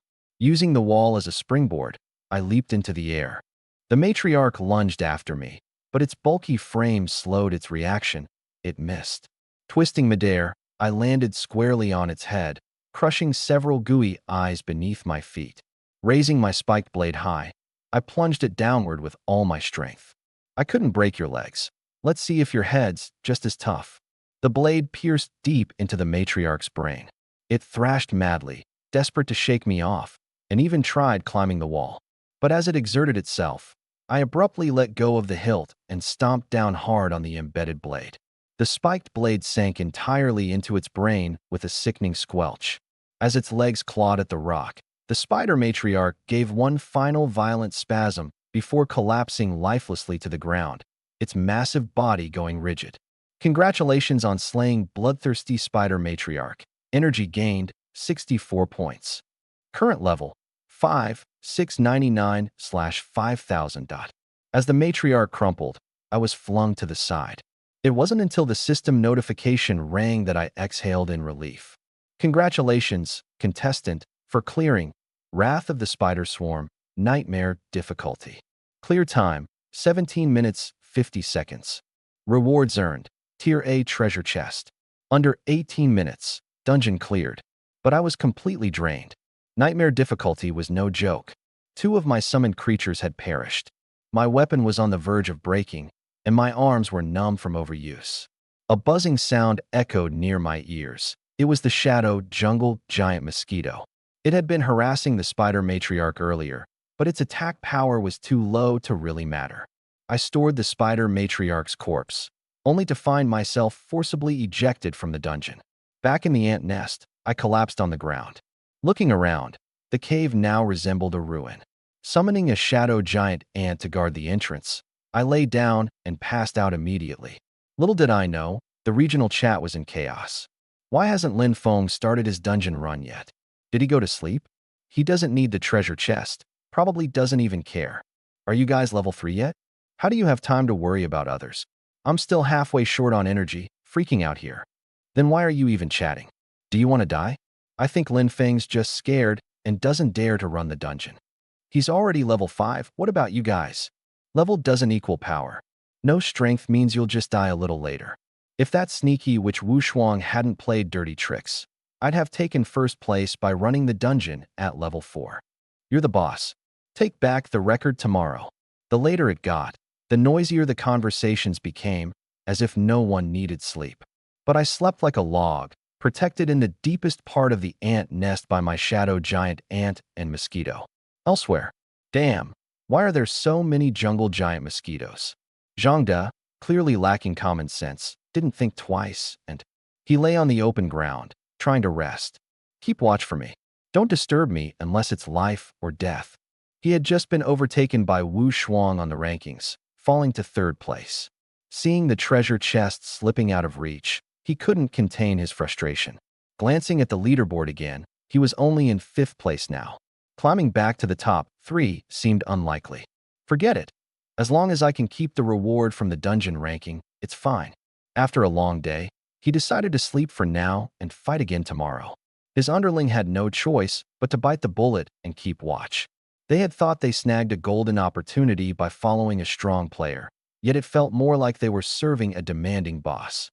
Still, it was their choice to follow him. They had to stick with it no matter what. Luckily, they leveled up to 3, so it wasn't entirely in vain. Morning sunlight spilled across the battlefield of the 10,000 tribes. Some were still fighting desperately to survive. Some had broken down and given up. More had already fallen in the wilderness, never to rise again. I was suddenly jolted awake by the cold, hard reality of the zone announcement. Zone announcement. A total of 2,872 participants are still below level 3. Zone announcement. Elimination of all participants under level 3 is about to commence. Zone announcement. Elimination carried out. Current participant count, 4,206. Zone announcement. First day ranking rewards are about to be distributed. Leaderboard. First place, Lin Feng, level 5. Second place, Zhao Shuai, level 4. Third place, Wu Shuang, level 4. Fourth place, Li Tsong, level 4. Fifth place, Zhou Zheng, level 4. Sixth place, Zhang De, level 4. Seventh place, Su Shan, level 4. Eighth place, Jiang Lu, level 3. Ninth place, Wang Jian, level 3. 10th place, Xiao Meng, level 3. First place, Lin Feng has received a B-grade treasure chest. Second place, Zhao Shuai has received a C-grade treasure chest. Third place, Wu Shuang has received a D-grade treasure chest. The chat room exploded in chaos. I was so close to reaching level 3. Please no. Help me, someone please. I'll give you everything I have. Why the hell were we thrown into this nightmare? Fear and panic quickly spread. Nearly 3,000 people wiped out in one go. More than half the players are gone in one day. This is brutal. Didn't a lot of people level up yesterday? Why are there only 4,000 left now? If you didn't make it to level 3 by nighttime, you pretty much had no chance. The rest probably got wiped out during the second half of the night. Survival of the fittest. Stop hoping for someone to save you. Wake up. Killing monsters is the only way forward. I wish I were as lucky as the top players with their treasure chests. What's in those treasure chests anyway? Gotta be something crazy. By the way, has Lin Feng even tackled a dungeon yet? Is he chickening out? He's got so many chests, he probably couldn't care less about dungeons.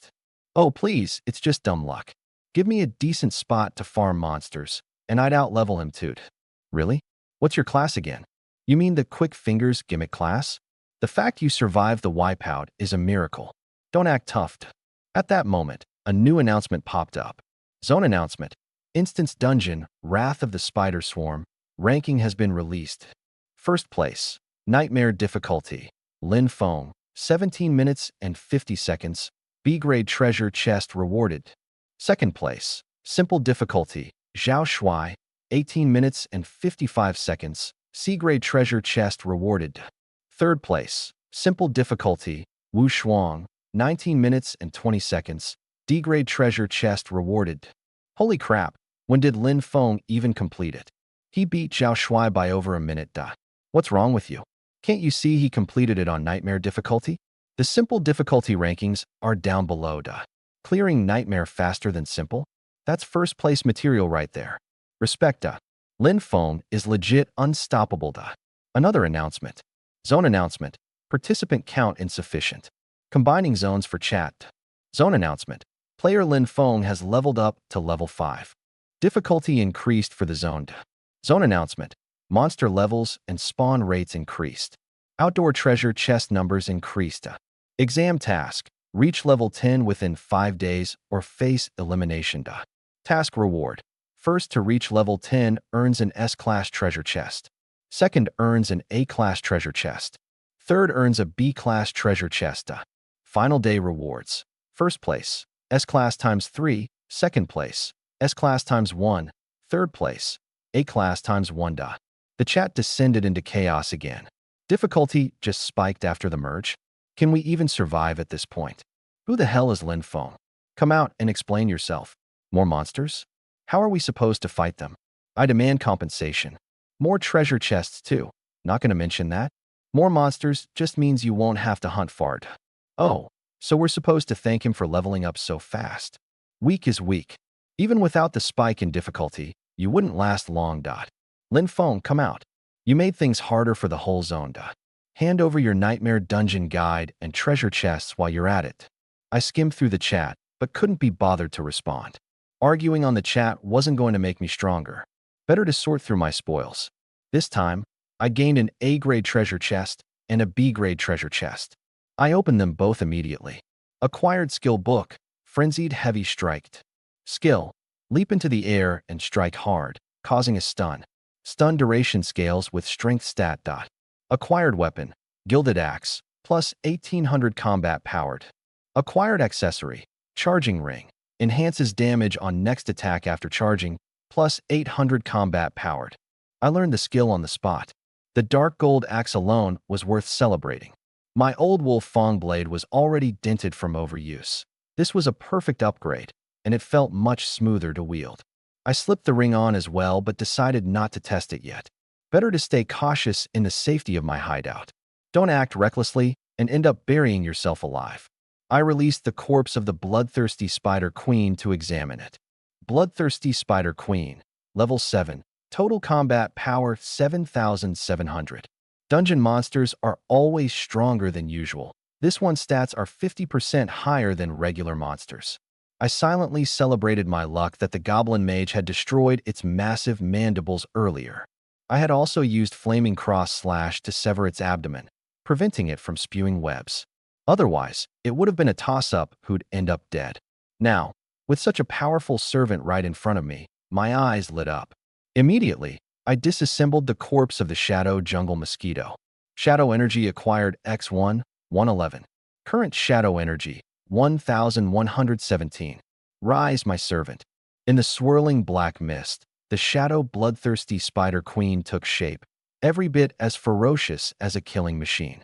Clang, the spiked knife in my hand slipped and hit the ground. The moment the Spider Queen resurrected, it let out a blood-curdling screech toward the sky. Shut up. With just one command, it lowered its head submissively. I decided to strengthen the shadow bloodthirsty Spider Queen. Enhancement failed. It required 5,000 shadow energy. Figures, a level 7 elite has quite the appetite. After learning skills, equipping gear, and upgrading my servants, I checked my data. Name, Lin Feng. Level, 5, 749/5000. Class, SSS Shadow Monarch. Servants, Shadow Jungle Giant Ant +3, Shadow Bloodthirsty Spider Queen. Skills, Flaming Cross Slash, Berserk Heavy Strike. Total combat power, 13,200. I hadn't leveled up, but my combat power had broken 10,000. Just 2 servants boosted my stats sky high. When I envisioned myself leading a whole army of shadow minions in the future, I almost laughed out loud. Casually, I tossed the spiked knife into the trading channel and set a 10-minute auction timer. There, the payments were in monster corpses. The system was simple. Level 1 equals 1 point. Level 2 equals 2 points. Level 3 equals 4 points. Level 4 equals 8 points, and so on. Within seconds, the trading channel exploded. Isn't that Lin Feng, the #1 player? Scared, huh?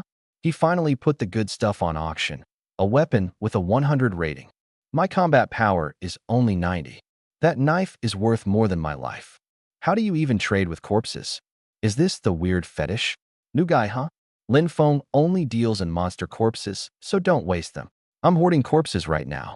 Big bro Lin Feng, got any more? Weren't y'all just bad-mouthing him? Now look, mind your business. Yeah, none of your concern. To be honest, the spiked knife's blade was dulled. Its rating had already dropped by 20 points. Meanwhile, in another part of the map, Zhangde was fuming. He stared at the level 60 goblin sword in his hand, threw it aside, and cursed. Damn you, Lin Feng. Because of you, my dungeon rank dropped out of the top 3. I lost the treasure chest reward. But then, a sinister grin crept onto his face. So Lin Feng chickened out. Huh, selling his reward? He barked orders to his lackeys. Y'all still got those corpses? Buy that spiked knife for me. Fail, and you're all useless. Before long, one of his cronies arrived out of breath. Boss, I got it. Hand it over. My combat power is about to hit 1,000. Zhang De cradled the knife like it was his newborn child. But the more he looked at it, the more something fell off. The blade below the hilt was completely dulled. This knife could only stab or slash. It was nearly useless for any heavy chopping. Lin Feng, you scumbag. I'll never forgive you for this. He wanted to publicly call Lin Feng out in the regional chat, but hesitated. If others found out he'd spent a fortune on defective gear, they'd laugh him out of existence. Swallowing his anger, he pressed his lips shut. To his lackeys, he growled, "Retrieve that goblin sword immediately." Back on my end, I recalled my shadow giant ant and shadow spider queen. The two servants dissolved into black shadows and merged with the one beneath my feet. I chose a random tunnel and started walking. The cave system was intricate, with pathways snaking off in every direction. The giant ant couldn't find its way either. Its sheer size made navigation tougher, so I had to recall it. I devised a plan. At every fork, I would grab a handful of sand and scatter it slowly, observing wind direction to determine the nearest exit. I briefly considered having the shadow giant ant dig our way out, but the thought of being buried alive 30 or so meters beneath the surface. Yeah, no thanks. Dying like that would be a disgrace for someone ranked number 1. So I kept walking cautiously, stopping at every bend to test which direction the airflow came from. 2 hours in, doubts began creeping in. Was my method actually useless? All these twists and turns, and yet here I was, still hopelessly lost in an ant nest. If I told anyone this, who'd believe me? My first instinct was to retrace my steps. But one glance behind me, and I froze in disbelief. I was hopelessly lost. No idea where I was, no clue how deep underground I stood. Should I let the shadow giant ant dig upward after all? I had zero confidence this would work and stood there deliberating. Suddenly, the ground beneath me began to tremble. The dirt wall in front of me split wide open, and a pale brown forest ground dragon burst through. The dragon was massive, its gaping maw lunging forward to strike. Its circular rows of turbine-like razor teeth were so close, I almost lost my nerve. The stench from its mouth was overwhelming.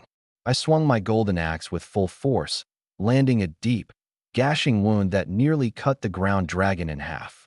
Badly injured, the creature didn't dare retaliate and fled immediately. I stared at the tunnel it escaped into and let out a bitter chuckle. Was my fate just to live underground forever? No exit? Fine, I'll follow it. If nothing else, I could always loot the ground dragon's lair. Determined, I plunged into the tunnel, chasing relentlessly. I wasn't about to lose it at some random fork. Before long, the ground dragon dove into a cavern, or rather, a massive pit. Looking down from its upper edge, I saw the sky. The pit was full to the brim, crawling with jungle ground dragons. Getting out was all I cared about. For now, I figured I'd clear them out while I was at it. Clutching my golden axe tightly, I leaped right in. Frenzied strike. The moment I hit the ground, a crimson glow exploded with a deafening bang. 3 ground dragons were instantly split in half. But even severed, the ground dragons were still writhing, clearly not dead yet. Within 5 meters around me, everything was stunned. The area control effect was maxed out. They were starting to recover, their massive jaws snapping toward me all at once. I sneered. Ganging up on me? Cute. Time to come out, my servants. Instantly, my shadow ant and shadow spider matriarch emerged. Slaughter them, I commanded. The shadow ant barely held off 2 ground dragons. It was struggling to tear them apart. These things had ridiculously thick hides. The shadow spider matriarch, on the other hand, dove in like a wolf into a flock of sheep. Spear-like legs pierced through scales, powerful jaws snapping and shredding in a grim harvest. Kill notifications flooded my screen. At last, the true appeal of an SSS-class profession was starting to taste sweet. So many ground dragons lay dead that a ground dragon king, twice the size of a normal one, crawled out of the depths. Without hesitation, I hoisted my axe and advanced. Other than its size, the Ground Dragon King wasn't much different. My golden axe cleaved into its face, feeling no tougher than cutting through the lesser mobs. I swung my axe relentlessly. It didn't even get a chance to fight back. It could endure more hits, sure, but it was only a matter of a few more swings. Congratulations. You've killed a level 5 jungle ground dragon, gaining 16 energy points x 78. Congratulations.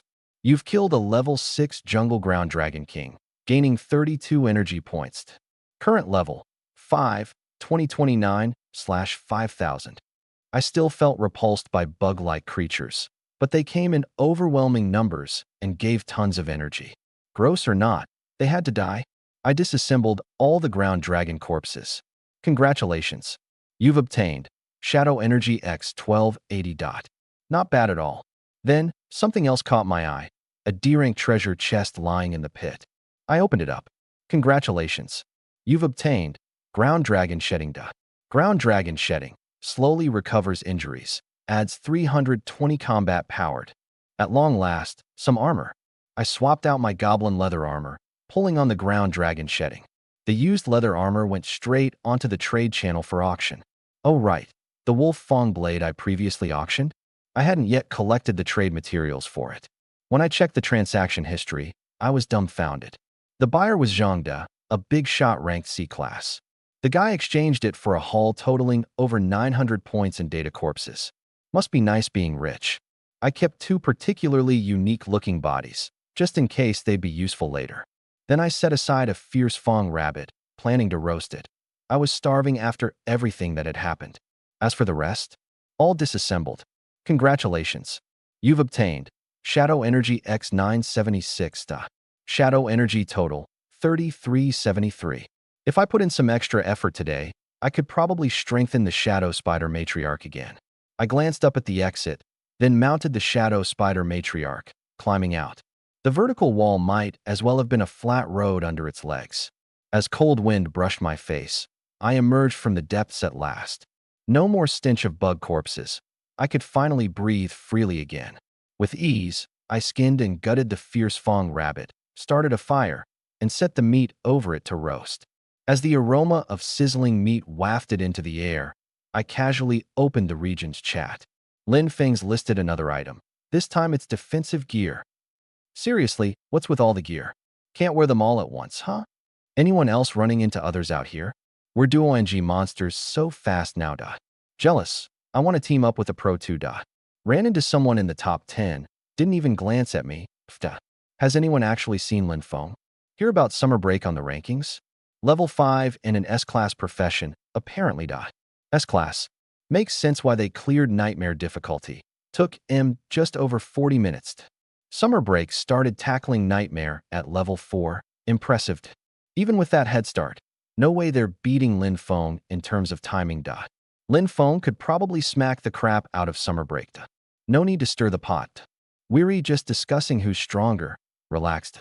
Summer break has an ice troll profession, ranged, ice attacks, and melee capability. What's Lin Feng's profession? Unknown, but must be stronger for sure. Anyone looking to team up? I scrolled through briefly. Lots of people were starting to form teams now. Teaming up could indeed boost efficiency, but I wasn't interested. My fighting style was way too brutal to accommodate tagalongs, and honestly, there weren't many out there who could pull their weight alongside me. More importantly, I had no intention of exposing the fact that I had an SSS class profession. Besides, now that others had reached level 5, including the S-class ice user summer break, it sounded troublesome. But I wasn't worried. The rabbit leg began to crackle with juices as it roasted. I tore off a bite, savoring the taste as I opened up the regional ranks. Ever since our 2 regions merged, a flurry of unfamiliar names had joined the leaderboard. First place, Lin Feng, level 5. Second place, Summer Break, level 5. Third place, Song Lin, level 4. Fourth place, Zhu Sui, level 4. Fifth place, Niu Sheng, level 4. Sixth place, Wu Shuang, level 4. Seventh place, Zhao Shui, level 4. Eighth place, Zhou Zheng, level 4. Ninth place, Zhang De, level 4. 10th place, Su Shan, level 4. The merged leaderboard had bumped down the rankings of those from my old region. Overall, the newcomers seemed stronger. Still, as I glanced at my steadily climbing experience and energy points, I stayed calm and collected. Gnawing on a piece of rabbit meat, I was savoring the flavors when suddenly, a private notification popped out of nowhere. Private notification: Zhangde has used a personal battlefield token on you. Private notification: countdown begins for personal battlefield token.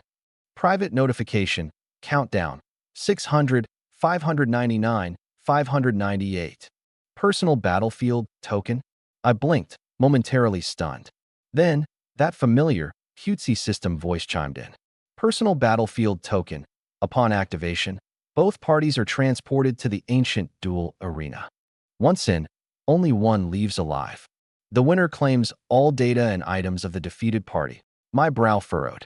I never did anything to Zhangde.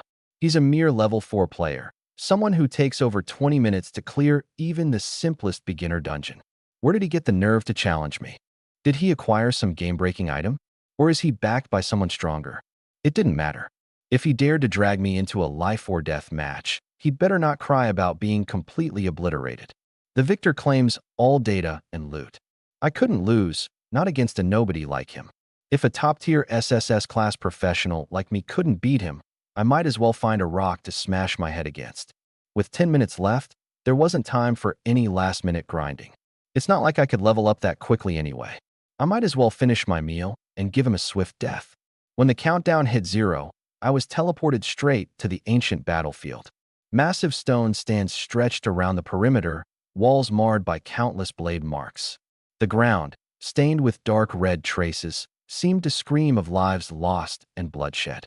Before I could take it all in, Zhangde materialized opposite me.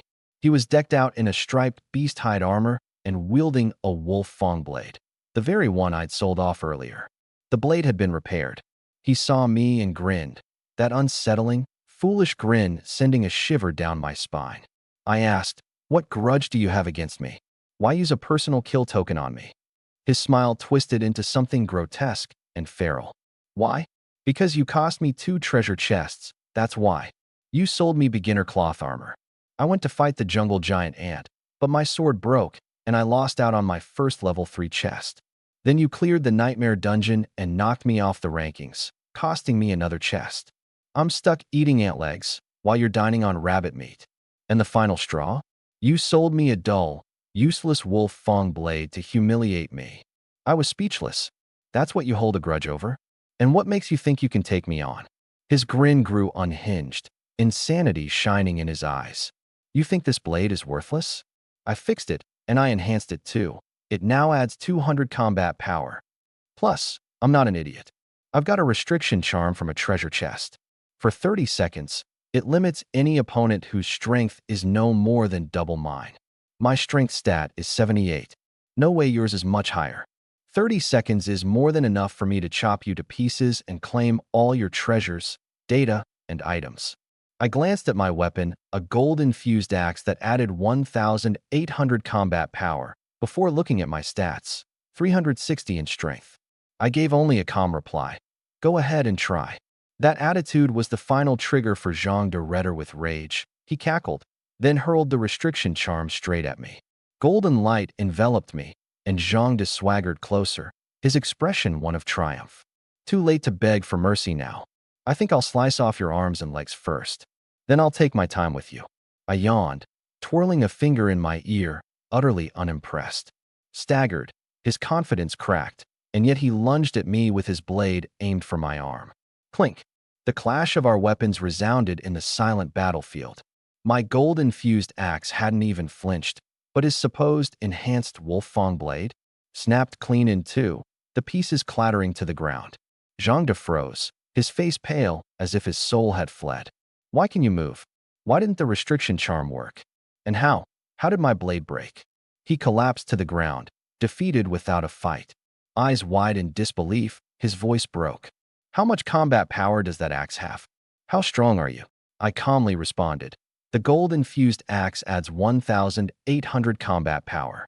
My strength stat is 360. Staring blankly, his lips mumbled those impossible numbers over and over, his sanity unraveling. I sighed. Since the kill token was activated, his fate had been sealed.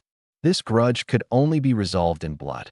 Walking up to him with my axe raised, Zhang De couldn't even muster the will to resist. He sat there, bound by fear as the blade came down. Regret filled his eyes in those final moments. Just so you know, my class is SSS level. Congratulations to player Lin Feng for achieving victory. Calculating battle gains.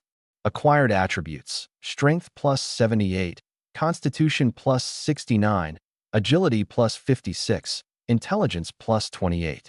Acquired items: Snow Wolf Hide Armor, Agility Ring, Lucky Pouch. Snow Wolf Hide Armor. Combat Power plus 180. Agility Ring. Boosts agility by plus 50 upon activation. Drains magic energy continuously. Combat Power plus 400. Lucky Pouch. Increases luck-related probabilities. What a haul. This was equal to several levels worth of grinding. I had to admit, it was a generous gift from Zhangde. The Snow Wolf Hide Armor wasn't better than my current Dragon Hide garb, so I decided to sell it for extra resources. The Agility Ring, though? Now that was useful. I put it on immediately. If I'd had it earlier, my duel with the Shadow Spider Queen wouldn't have been such a close call. What exactly does this luck stat do? Increases chances for item drops, treasure chest appearances, and other probability-dependent outcomes. Even more valuable than I thought. But there were no new skills this time. Either Zhang De didn't have any, or the system failed to log them. Whatever, no point dwelling on it. He'd wasted enough of my time already. Now it was time to progress. That first-place chest on the leaderboard wasn't going to wait forever. Missing out would be a real loss. Earlier, when I entered the ancient battlefield, my Shadow Giant Ant and Shadow Brood Mother were automatically sent into standby mode. If I hadn't done that, the mere sight of my two terrifying minions would probably have scared Zhang to stiff. Now, I summon them back. I mount the Shadow Giant Ant and make my way deeper into the jungle. I'm not riding the Brood Mother because her numerous, eerie eyes are just too unsettling to look at. Besides, the Brood Mother is my main offensive force. I can't afford to waste or overwork her. As for the Giant Ant, I'm on the fence about swapping it out, so for now, I'll keep going and see how it performs. Suddenly, a 2-meter-tall giant wolf leaps out in front of me. This is no ordinary wolf. It's a saber-fanged demon wolf, its dagger-like fangs jutting outward menacingly. It lunges straight toward the Shadow Brood Mother, claws aimed for her head. Before it can even complete the attack, however, the Brood Mother's 4 razor-sharp abdominal legs strike like lightning, piercing directly through its forepaws and abdomen, pinning it firmly to the ground. The wolf lets out a blood-curdling wail and tries to bite back, but the Brood Mother doesn't give it a chance. One of her sharp legs plunges through its open maw and skewers straight through its throat. The cry is abruptly cut off. It dies instantly. You've killed a level 7 saber-fanged demon wolf. Energy gained, 64. Current level, 5. 2093/5000. A level 7 monster, dispatched as easily as swatting a fly. The Brood Mother made it look effortless. If I can find another few dozen of these, I can level up in no time. I glance at the information feed. Saber-fanged Demon Wolf, level 7, power rating 1200. Skills, Saber Fangs, Claw Attack. Not bad stats, slightly stronger than the Shadow Giant Ant, but not a game-changer worthy of an immediate swap. Based on the pattern of the myriad race battlefield, there's likely a wolf den nearby. In hindsight, I should have spared this one and tracked it back to its pack. Too late. One strike, and it was lights out. I go ahead and break down the corpse. Shadow energy gained, 64 points. Current shadow energy total, 3,437 points. I need 5,000 for a round of upgrades on the Shadow Brood Mother. Almost there. Switching to the trade exchange, I notice Snow Wolf Hide Armor is selling like hotcakes. I break down some of the materials from earlier trades and gain a surprising 1,423 shadow energy.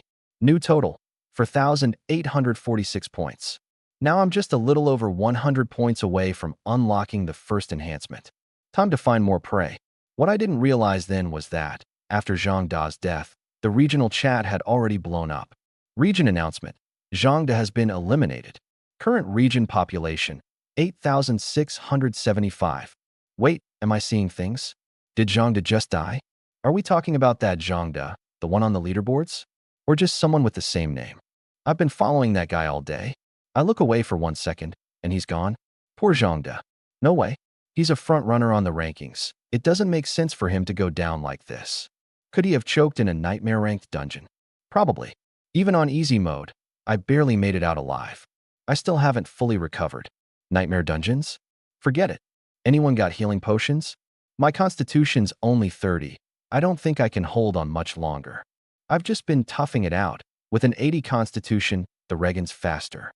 80 constitution? Respect. Meh, don't be impressed. I partied with that guy before. His 80 points are all boosted by gear. Without his quick reflexes, I'd have ditched him ages ago. Wait a second. Lin Feng just posted gear for sale. Finally, I've been saving up carcasses all day to trade for something decent. Wait, isn't that Zhang Da's gear? I swear I've seen Snow Wolf hide armor on him before. You're sure? Then how did Lin Feng get his hands on it? Who knows? Do you think Lin Feng killed Zhang Da? Get real. If Lin Feng had really offed Zhang Da, you wouldn't be alive to tell the story. True. If someone's capable of taking out Zhang Da silently, killing a bystander like me would be child's play. Either way, the body's mine. I'm taking the Snow Wolf hide armor while I can. I remain oblivious to the lively region chat as I hear the faint sound of fighting up ahead. My heart skips a beat. Finally, signs of another human. I don't want to reveal my cards, so I pull my minions back into standby mode. An SSS-class profession comes with powerful secrets, and I'm not about to expose mine lightly. As I draw closer, I spot a girl wielding a massive greatsword, going toe-to-toe with a saber-fanged demon wolf. She's shorter than her sword, but her counterattacks are swift and precise, her movements sharp enough to impress even me. She might be one of the leaderboard contenders, perhaps Wu Shuang or Xiaomeng. I don't approach or say anything. Instead, I turn to leave. All I wanted was proof this world isn't a solo grind, that I'm not just playing a single-player game. After putting enough distance between us, I summon my minions again. The influx of monsters continues as I make my way forward until, at last, I stumble upon the saber-fanged demon wolf's lair. The dense jungle suddenly gives way to a vast, open meadow. Spread across the grasslands like a dark tide are countless demon wolves. The sight makes my eyes light up, not because of the wolves themselves, but because I no longer have to deal with swarms of disgusting insects or navigate damp, shadowy caves. In a low, firm voice, I command my minions, attack. I charge toward the wolves, flanked by my 2 loyal companions. The wolves closest to us barely have time to react. Most of them freeze, intimidated not by me, but by the 3-meter-tall shadow brood mother looming behind me. I swing my shadow-edged axe, cleaving the jaw clean off the nearest wolf. The creature howls in agony and swipes at me with its claws. I block the attack and follow up with another strike, severing one of its limbs. Seizing the opportunity, I drive a foot into its abdomen, sending it sprawling to the ground.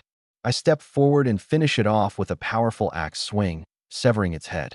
I turn around, feeling a sense of accomplishment, only to see that my shadow brood mother has already slain 2 wolves on her own. I can't help but smirk. Show off. It's too much. The enemy had 6 limbs, all armed to the teeth, with massive pincers and webs. It was practically born to be a killing machine. But I didn't stop. I'd just acquired the gilded axe not too long ago, and the more I fought, the more I got the hang of it. I realized the axe and I were perfectly in sync. Whether it was vicious cleaves or using the flat side to block attacks, everything felt unnaturally smooth. I joked to myself, must have been a lumberjack in a past life. 5 saber-toothed demon wolves lunged at me together. I leapt into the air, laughing, and slammed down with a brutal strike. The ground shook as dirt and dust billowed everywhere. When the dust settled, one wolf's head was under my boot, and I yanked the axe out of its skull with force. Bronze head, iron bones, tofu waist? Damn, that skull was tough. I finished off the dazed one beside it with a swing of my axe. The remaining 3 came to their senses, snarling as they charged all at once. Their claws lashed out. I blocked the first, but the second strike forced me to dodge. Rolling forward, I swept the axe blade low, tearing open the belly of one wolf, street-style disembowelment. A quick kick disrupted its movement, flipping it onto its back, and I jumped on it to launch myself at another wolf, driving it back with a powerful axe strike. The one I just downed tried to rise, but I turned to bury my axe in the back of its neck, dead on the spot. Two left. One came biting at me, jaws wide. I jammed the axe into its mouth and twisted hard. Snap! Two fangs snapped clean off. Blood gushed from its maw, yet it stubbornly refused to let go. I slammed a fist into its eye socket, shattering it into gore. Pain made it loosen its grip, and I seized the moment. One clean axe swipe across its throat. Blood sprayed, soaking me in its hot spurts. Its severed head thudded to the grass, lifeless. The lone survivor saw its comrades fall and instinctively tried to retreat, tail tucked. But there was no way I'd let it escape. I arched back, hurling the gilded axe with all my strength. The axe flew like an arrow, lodging itself straight into its backside. The wolf's agonized screams echoed across the plains, but the noise ceased in seconds. Unfortunately, its cries had triggered every wolf in the area. The real battle had only just begun. I rushed forward, dismantling the fallen wolves' corpses and retrieving my filthy axe, disgusted but determined. Looking into the distance, the incoming tidal wave of wolves sent my blood boiling. "All right, let's dance," I growled, ready for carnage. The shadow blood brood mother, still lurking, was less durable than the magic wolves, but notoriously clever. It trailed its kin and targeted wounded wolves, finishing them off with surgical precision. Facing the oncoming horde, I cleaned the gore off my axe, feeling like I'd just had an appetizer. Before the banquet, though, I prepared a bloody surprise for the wolves. Time to power up. Shadow blood brood mother, enhance. The brood mother screeched, her frame swelling horrifyingly. She grew taller and fiercer, her height nearing 6 meters, body length over 10, and her limbs like jagged pillars bristling with jagged spikes. Shadow blood brood mother +1. Level *7. Strength *333. Constitution *243. Agility *235. Intelligence *46. Skills *bite, web, spear legs. Combat power *12,000. With 12,000 combat power, those spiked legs and crushing jaws could wreak absolute destruction. No hesitation now. I charged alongside the broodmother straight into the wolves. Her six-legged frenzy painted the battlefield in blood mist, wolf howls melding into chaos. I swung my axe with abandon, unleashing another devastating blow in the densest part of the pack. The earth shook as the impact landed. 10 wolves collapsed, 3 killed, 8 gravely wounded, the rest left reeling. Without pause, I cleaved another flaming cross slash through their ranks. The flames roared outward, slicing through the wolves like a hot knife through butter. Not even screams escaped before their bodies hit the ground in bloody chunks. Severed limbs littered the grass, and the metallic tang of blood smothered the air. Neither I nor the brood mother let up. Our attacks grew more ferocious as the remaining wolves hesitated, terror rooting them in place. The broodmother pressed forward like death incarnate. The wolves couldn't even scratch its armor-like carapace. A few wolves dared to falter, but from the depths of the snowy plains, a sonorous, commanding howl broke through. "Awwoo!" The wolf king's rallying cry. Instantly, every hesitant wolf's eyes flared red with bloodlust, throwing themselves back into the fray. I'd already recalled the shadow ants by now. There was no room for them in this slaughter. Drenched head to toe in steaming wolf blood, even my breaths tasted like iron. Wielding the nearly 2-meter gilded axe, I roared with laughter. Hell yeah, let's make this a night to remember. A storm of wolves descended upon us, but every precious step toward me was met with glittering arcs of my axe. If they got too close, it was either broken bones or outright death. My movements were relentless, a step to the left, a shift to the right, each step taking down another wolf. The blood pooled so much it carved crimson rivulets into the grass. I lost track of time, all sense of self fading into pure adrenaline. By the end, the wolf tide had dissipated. The plains were a ravaged graveyard of twisted bodies and upturned soil. In this wasteland of carnage, only 3 figures remained: me, the brood mother, and the wolf king. Every breath was heavy as I stood on soaked grass. Blood and sweat dripped off me, and the claw marks on my legs had already scabbed over, courtesy of dragon molt's healing properties. Before me loomed the saber-toothed wolf king. An ordinary magic wolf stood barely 2 meters at the shoulder. This one towered 4, its fur as white as snow. A silver streak between its eyes glinted with a frosty chill. The broodmother bore numerous deep gashes on her carapace, but remained battle-ready. Then came another bone-shaking howl.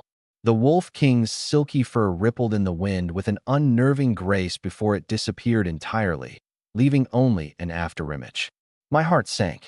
This wasn't an 8th-tier beast, it was 9th tier, and an agility-based elite at that. While the broodmother and I had strength on our side, our lower agility placed us at a troubling disadvantage. In the blink of an eye, razor-sharp claws slashed toward me. I barely managed to block with the gilded axe, sparks flying as the claws screeched across the blade. Even so, one swipe raked across my abdomen, leaving a shallow gash. Thankfully, dragon molt kicked in, and the wound began sealing almost immediately. My battle strength barely dropped. The Demon Wolf King, realizing how difficult I was to kill, instantly shifted its target to the Shadow Spider Queen. It specifically attacked her abdomen, face, and underbelly, cruelly blinding several of her eyes.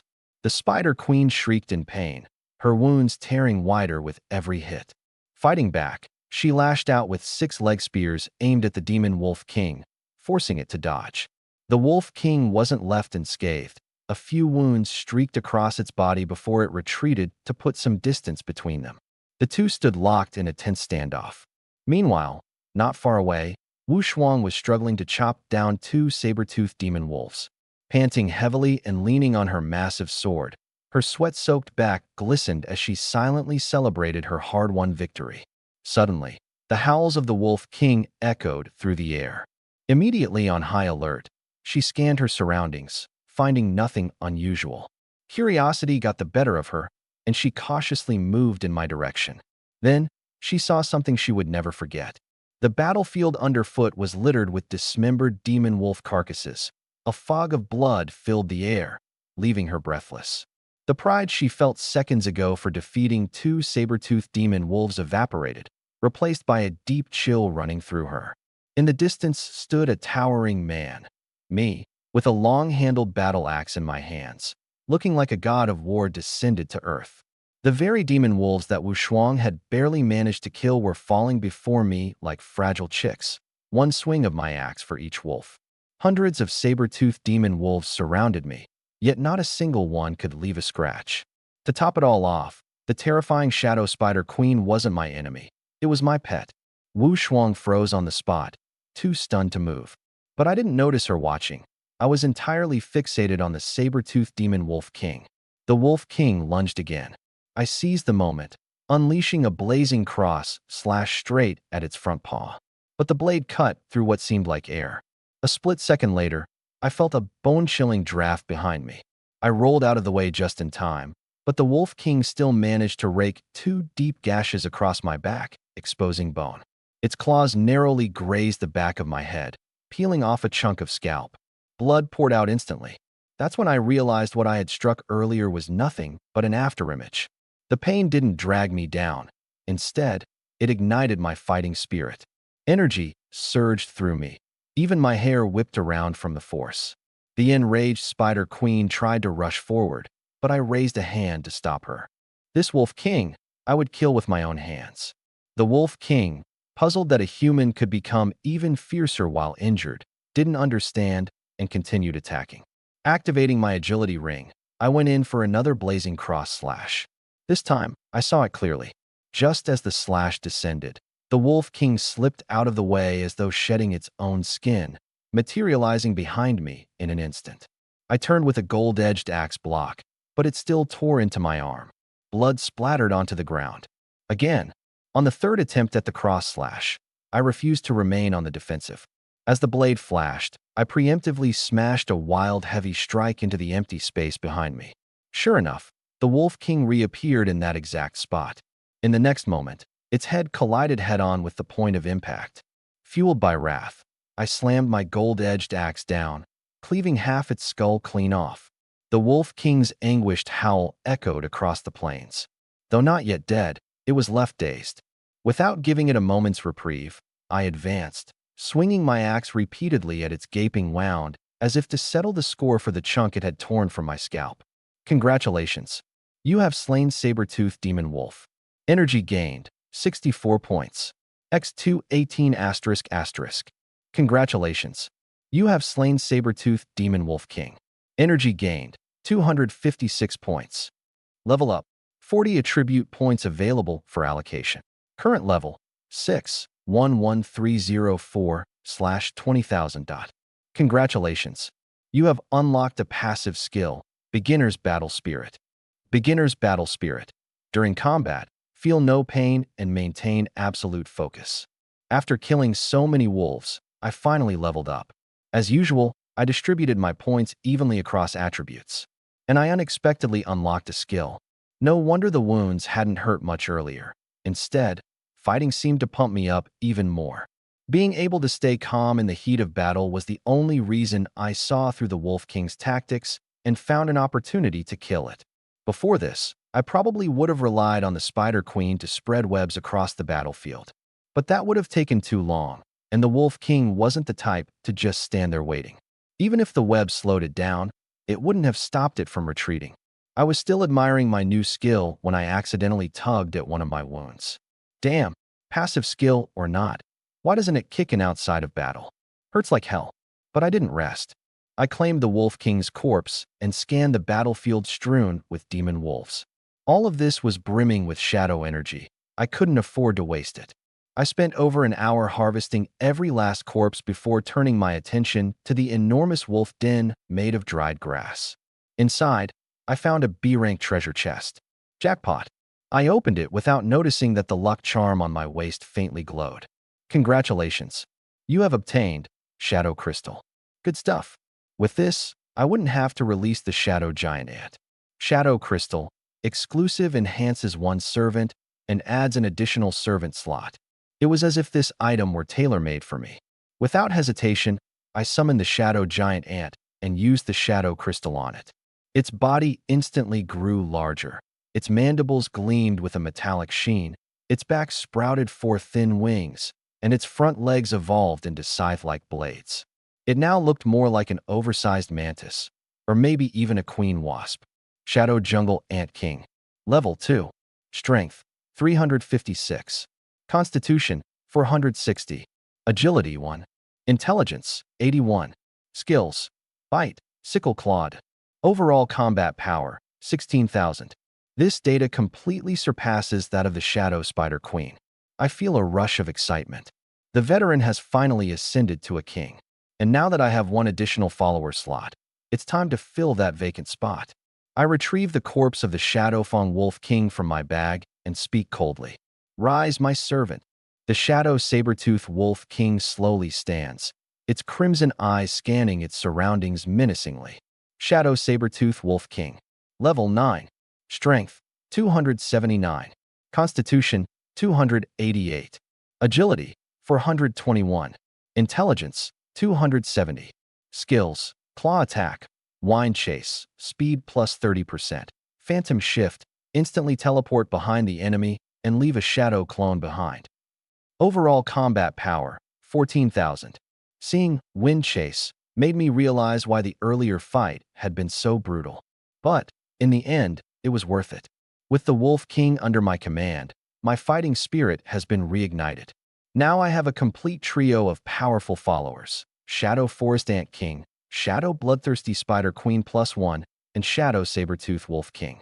Armed with my gold-tinted axe, wrapped in the molted scales of the Earth Dragon, and equipped with both the ring and the scented pouch, I feel invincible. I glance at my stats and refine my focus. Name, Linfeng. Level, 6, 11, 304/20, 000. Class, SSS Ranked Shadow Overlord. Followers, Shadow Forest Ant King, Shadow Bloodthirsty Spider Queen +1, Shadow Saber-Tooth Wolf King.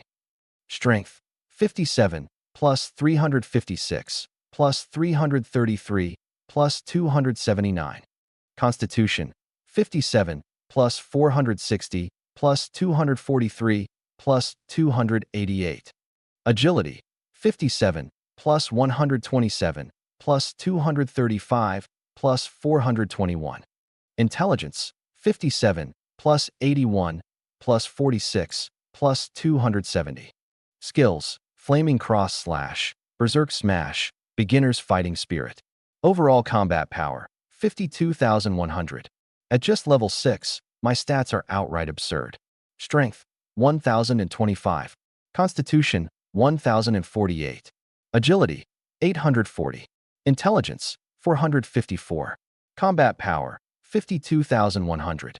The moment the Shadow Sabertooth Wolf King joined, my constitution broke through 1,000. My recovery is now insane. Deep wounds down to the bone just a moment ago have already scabbed over, leaving only a few scars behind.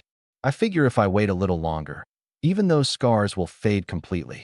I glance at my trio of followers, but feel dissatisfied. My ranged options are limited to Flaming Cross Slash, and I lack a proper area of effect skill. If I encounter another pack of wolves, I'll still have to take them down one by one. Being surrounded would be trouble. I focus on the Ant King. Can you fly? The Ant King nods. Without hesitation, I hop onto its back and recall my other two followers.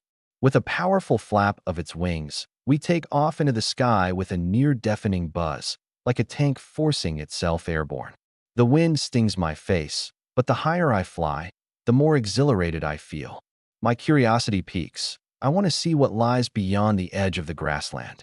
From afar, Wu Shuang watched the entire scene unfold, utterly stunned. First, she saw me commanding the Shadow Spider Queen to slaughter wolves as if they were chickens. Next, she witnessed the Wolf King tearing me apart, almost fatal wounds peeling apart my flesh. And then, in the blink of an eye, I turned the tables, slaying the Wolf King and claiming its corpse, only to dive straight into its massive lair. Just as she gathered the courage to approach me, I suddenly took off on the Ant King. Frustrated, she stomped her foot in place. Where the hell did this monster of a person come from? He leaves just like that. She opened the regional chat, and only then did she confirm that the person she crossed paths with was indeed me. Regional ranking leaderboard asterisk. Rank 1, Lin Feng, level 6. The rest were all at level 5, with Wu Shuang herself ranking 6th. Wu Shuang clenched her teeth. She had just reached level 5 and thought she was strong, until now. This was what true domination looked like. She refused to keep falling behind, and she absolutely wouldn't live in anyone's shadow. She vowed to grow stronger, relentlessly stronger. The news that I had reached level 6 soon sent the regional chat into a frenzy. No way, Lin Feng is already level 6? I'm still halfway through level 3. I sent a 6-level treasure chest, just free loot at this point. Big bro, please carry me. I'm great at luring mobs. Yuri overhyping him. Nightmare Dungeon records are still held by Summer Break. Lin Feng's focused on leveling. If he tackled the dungeon, he'd crush that record in no time. Summer Break has an S-ranked class and cleared it in 15 minutes. Summer Break is just level 5. Lin Feng won't beat that. I bet Lin Feng's S-ranked too. There's no other explanation for that leveling speed. Why not have him try breaking the record then? How about a showdown between the two to determine the top dog in this region? I'm Team Summer Break. Lin Feng is nothing. If my boyfriend runs into him, Lin Feng will learn the meaning of speed. Ugh, shut up, you troll. I wouldn't dare act smug before Lin Feng, and you shouldn't either. You're dead meat tonight. Man, I wish Lin Feng would slow down. Every time he levels, all the mobs get tougher. If it's harder for you, it's easier for him. He saves time hunting mobs. So the strong get stronger while we weaklings deserve to be discarded? Yep. If you're weak, just die quietly. Enough arguing. If you meet anyone like Lin Feng, just stick together for survival. Wu Shuang's attention stayed fixed on the chat as debates raged over who was stronger, me or Summer Break. But the memory of the towering figure clutching that gold-tinted axe haunted her. Several times, she considered sharing what she had just witnessed. In the end, she held her tongue. Spider, and in the end, flying away on a giant ant. Who's going to believe that? What's worse is that she was so worried her own carelessness might get me in trouble and make me hold a grudge against her. But then, she suddenly got angry with herself. Why should I care how he sees me? It's not like I'm anyone special to him. The thought of me shaking my head and flying away made her stomp her foot in frustration. Meanwhile, here I was, riding the Shadow Ant King erratically all over the grasslands, shouting with exhilaration. I tried to climb higher, but the higher I flew, the harder the resistance, and the ant king simply couldn't break through the altitude barrier. So I changed tactics and started skimming the edges of the grasslands and the forest, trying to see just how large this forest could be. But it wasn't long before an ominous droning arose behind me, like a looming black fog pressing in. I glanced back, only to see a massive swarm of wasps, each the size of a human head, their tails gleaming with icy menace.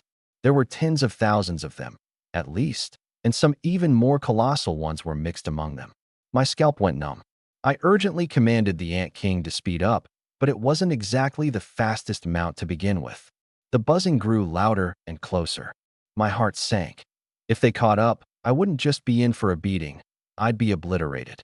Why were these wasps chasing me like maniacs? Somebody in the jungle might know the answer.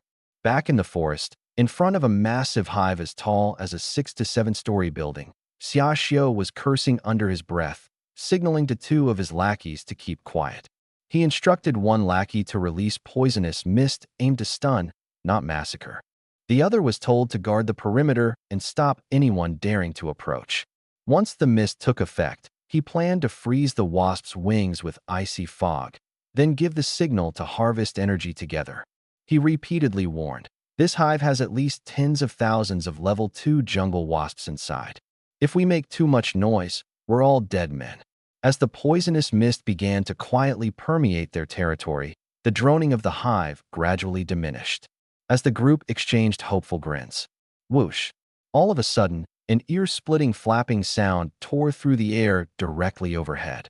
I zoomed over their heads on the Shadow Ant King, causing such a racket it was utterly ridiculous. The hive instantly exploded with activity. The wasps surged out in a black tidal wave, immediately spotting the massive airborne target.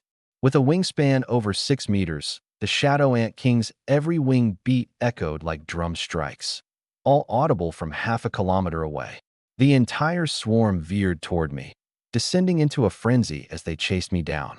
Back on the ground, with their original plan ruined, Xiaoxiu and his crew didn't dare make a peep, their faces livid with anger. Watching the swarm zoom away, Xiaoxiu dragged his team into a full retreat. If the swarm decided to turn around and find them, not even dust would remain of their bodies. After sprinting several hundred meters, panting heavily, someone muttered a curse. God damn it, we were so close. But then this crap had to happen. The poison mist lackey was trembling. That wild beast was massive. There's no way its power wasn't off the charts. The perimeter guarding lackey gritted his teeth. I saw a person riding it. The poison mist guy stared wide-eyed. You must have been seeing things. The guard thumped his chest. No way. I've got enhanced eyesight. And the guy was carrying a huge battle axe on his back. Xiaoxiu's temper exploded. If I find out who screwed me over, they're dead. Dead. The droning behind me grew louder and quicker. It was only a matter of time before the swarm caught up with me. I urged the Ant King to stay as far above the forest canopy as possible, hoping the wasps might eventually tire and scatter. But this was the myriad race battlefield. These wasps were relentless, tailing me with a vengeance. With no other choice, I kept urging the Ant King to pick up the pace. Finally, a cave came into view. This time, I wasn't hesitant. In fact, its entrance looked like a lifeline. I steered the Ant King straight into the cave. Take that left passage. The cave's interior was a maze of corridors, but the swarm stayed firmly on our trail. The wasps seemed to track prey by scent, impossible to shake off no matter the maneuvers. After taking several turns, I suddenly instructed the Ant King to stop. I glanced around, then issued a command for the Ant King to stay put. In the next moment, I bolted deeper into the cave myself. The swarm followed the scent trail, soon arriving at the Shadow Ant King. Even though the human scent had faded, they decided to tear apart the giant ant on sight anyway. The Ant King, however, had no intention of sticking around for a fight. It turned and bolted. As the swarm chased relentlessly into the next passage, my carefully laid trap triggered. The Ant King barreled into an even narrower corridor, the swarm closing in fast, seemingly seconds from catching it. And then, poof, right in front of their eyes, the Ant King disappeared. Unable to stop in time, the frenzied wasp slammed en masse into layer upon layer of immense webs. webs spun by the shadow spider matriarch. The wasps struggled wildly, only to entangle themselves even more deeply. These webs were engineered to ensnare even strengthened monsters, leaving no chance for them to escape. From the start, I'd never intended to sacrifice the Ant King. I had preemptively coordinated with the shadow spider matriarch, preparing an ambush. The Ant King merely served as bait, luring the swarm into its doom. The nearer to the web they flew, the closer I kept watch. Once the Ant King entered the trap zone, I recalled it instantly. The swarm plunged headlong into checkmate. Nearly airtight, the corridor was sealed off with 8 separate layers of web, woven painstakingly by the spider matriarch herself to ensure nothing escaped. Seeing the swarming wasps clog up the giant web like energy packages, I smirked coldly as I approached to finish the job. But then, unexpectedly, the air behind me stirred with a distinct swooshing sound. I turned sharply, spotting another nearby tunnel leading to an even larger cavern. I hesitated momentarily, staring back and forth between the energy-loaded web and the new passageway ahead before deciding to go check what just flew past us. As I stepped into the cave, I looked up, and for a moment, a chill ran down my spine. Damn, that bat is massive. Hanging upside down on the rock wall was a giant bat, its wingspan exceeding 20 meters. Standing at 6 or 7 meters tall, the creature had a blue-green face, sharp fangs, and claws like blades. Its hind claws gripped the wall with unyielding force, and even the tips of its wings were armed with hooked talons. I quickly began calculating its possible attack methods in my head. My fighting spirit surged as the blue-faced draconic bat locked its menacing gaze on me. It sensed the threat I posed.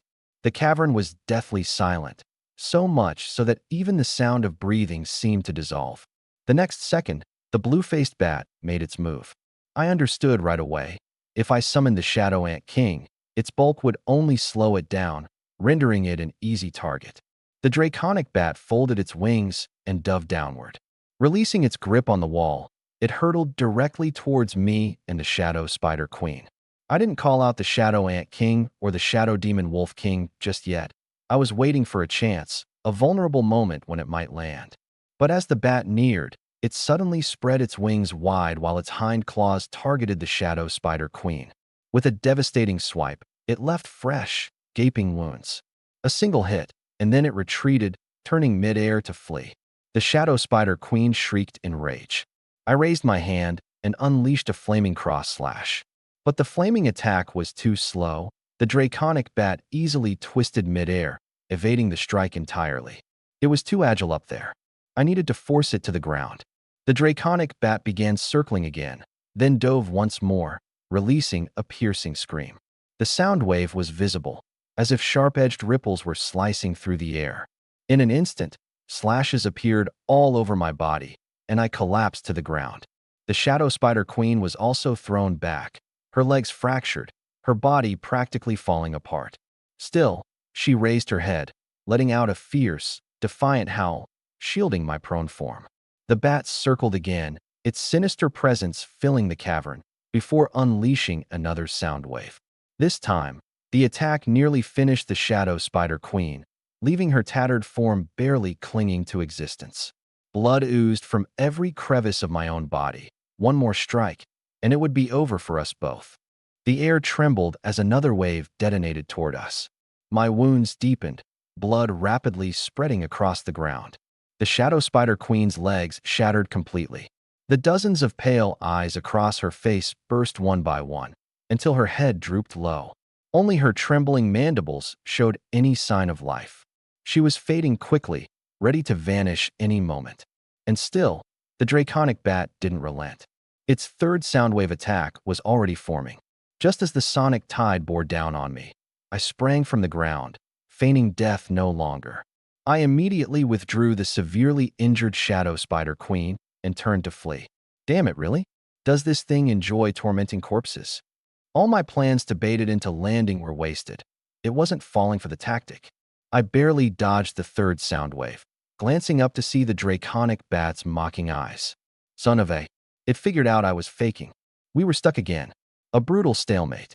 Meanwhile, in another part of the region, Xiaoxiao and his team were beginning to lose patience. They had been waiting for the hornet swarm to return to the nest. Screw this, we're not waiting any longer. The ones who flew out probably won't make it back anyway. There must still be some left inside. Stick to the plan. You release the poison, you keep watch, and signal if they come back. This time, I'm grabbing the top rank. Stay sharp.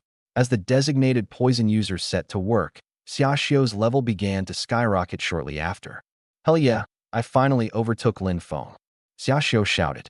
His lackeys immediately began enthusiastically praising him, while the regional chat exploded in chaos. Our boss Xiaoxiu passed Lin Feng. Told you Xiaoxiu was stronger. S-tier class is just too OP. Boss Xiao, please take me under your wing. Lin Feng was just riding on luck. Now he's been dethroned. But just then, the sound of an official notification rang throughout the region. Region announcement. Region number 650249 has used a regional battlefield decree on this region. Region announcement. Rules for the regional battlefield decree are as follows. Regional battlefield decree. The initiating region will engage another in a resource plundering event. Regional battlefield decree. The victor gains 60 points of random data and takes 50% of the losing region's resources. Regional battlefield decree. The loser loses 60 points of random data and forfeits 50% of their resources. Regional battlefield decree. Resources include monster spawns and treasure chests. Regional battlefield decree. The initiating region chooses the combat rules. Region announcement. Region number 650249 has chosen solo slaughter mode. Solo slaughter mode. Each region will send their highest ranking player to an ancient battleground. Fight to the death. Solo slaughter mode. The winner will also receive an A-tier treasure chest. Region announcement. Battlefield countdown begins. Countdown. 2 hours. The chat channel erupted into chaos once more. Is number 650249 insane? Why the hell would they trigger this? I only have 61 data points total. If I lose 60, what even is the point of living? The worst part is losing half our resources. No monsters, no treasure chests. How are we supposed to get to level 10? If we can't reach level 10, we're done for. This system is legit trying to kill us. Wait, what exactly does solo slaughter mode mean? Are we really letting one person decide the fate of an entire region? Our top player is Xiaoxiu, right? Can he hold up against their best? Xiaoxiu's an S-tier. He's got troll bloodline for melee, and he can handle ranged combat with ice abilities. He has to win, right? Xiaoxiu, say something. All our lives are riding on you now. Hold on. I'm gonna tear number 650249's top player to pieces myself. If we win, we'll get a ton of data points and a 50% boost in resources. A direct shot to the top. Taking off. The announcement blared again. Regional announcement. During Battle Arena Command, players can view rankings and chat on both sides, but messaging privileges are disabled. The crowd immediately rushed into the opposing chat to spy. Who initiated the Battle Arena Command? Did they consult us? Who gave one person the right to stake everything on us all? It was Yamamoto. He's S-class, and his level outclasses the other side. Yamamoto even earned the Sword Master title before. We've got this. The honor of Sakura Kendo rests on this battle. Back in our own channel, tempers were starting to flare. Damn it, it's those Sakura punks. Their top player is already level 7. Is there any chance Summer Shoe won't mess up? Level 7 means nothing. Stop scaring yourselves. Everyone give their best gear to Summer Shoe. Every bit counts. I have a strength ring. It's his, but he has to give it back after. I'll throw in my agility boots. I've got a sword with 180 combat power. GTFO. You're really gonna show off a 180 CP like it's impressive? Cringe. Somehow, everyone managed to piece together a top-tier equipment set for me. Alright, thanks guys. If I don't win, I won't bother coming back. Sakura Kendo? I'll beat them until they call me Grandpa. At that moment, I had no idea the channel was in total chaos. With over 1,000 in Constitution as my buffer, the claw wounds caused by the sonic waves looked frightening but barely stung. The damage wasn't the issue. The problem? How the hell to get the azure-faced dragon bat out of the air? We were locked in a stalemate. The dragon bat, realizing I had no ranged combat capabilities, made the first move. With a sharp dive, it targeted me, its hind claws coming straight for the attack. I raised my gilded axe, ready to clash. The moment claw met axe, a deafening clang of metal echoed as sparks flew. Neither of us managed to land a hit. The dragon bat pulled away instantly, circling once more and diving again for another strike. The sound of our collisions filled the cave, each one loud enough to test anyone's patience. When the next dive came, I changed tactics. I didn't block. Instead, I sidestepped and unleashed my shadow web weaver. Fully healed, my web weaver wasted no time spitting webs. If we couldn't drag it down, then I'd just go up. The sight of the reborn web weaver hit the dragon bat hard. It faltered for a moment, then frantically flapped its wings to dodge. But the web had already stuck. Its hind claws were bound tight, ensnared. The panicked dragon bat beat its wings harder, yanking the web weaver off the ground entirely. I grabbed the other end of the web, getting dragged into the air as well. The dragon bat thrashed, unable to free itself. It tried to tear the web with its other claw, but feared both would get trapped.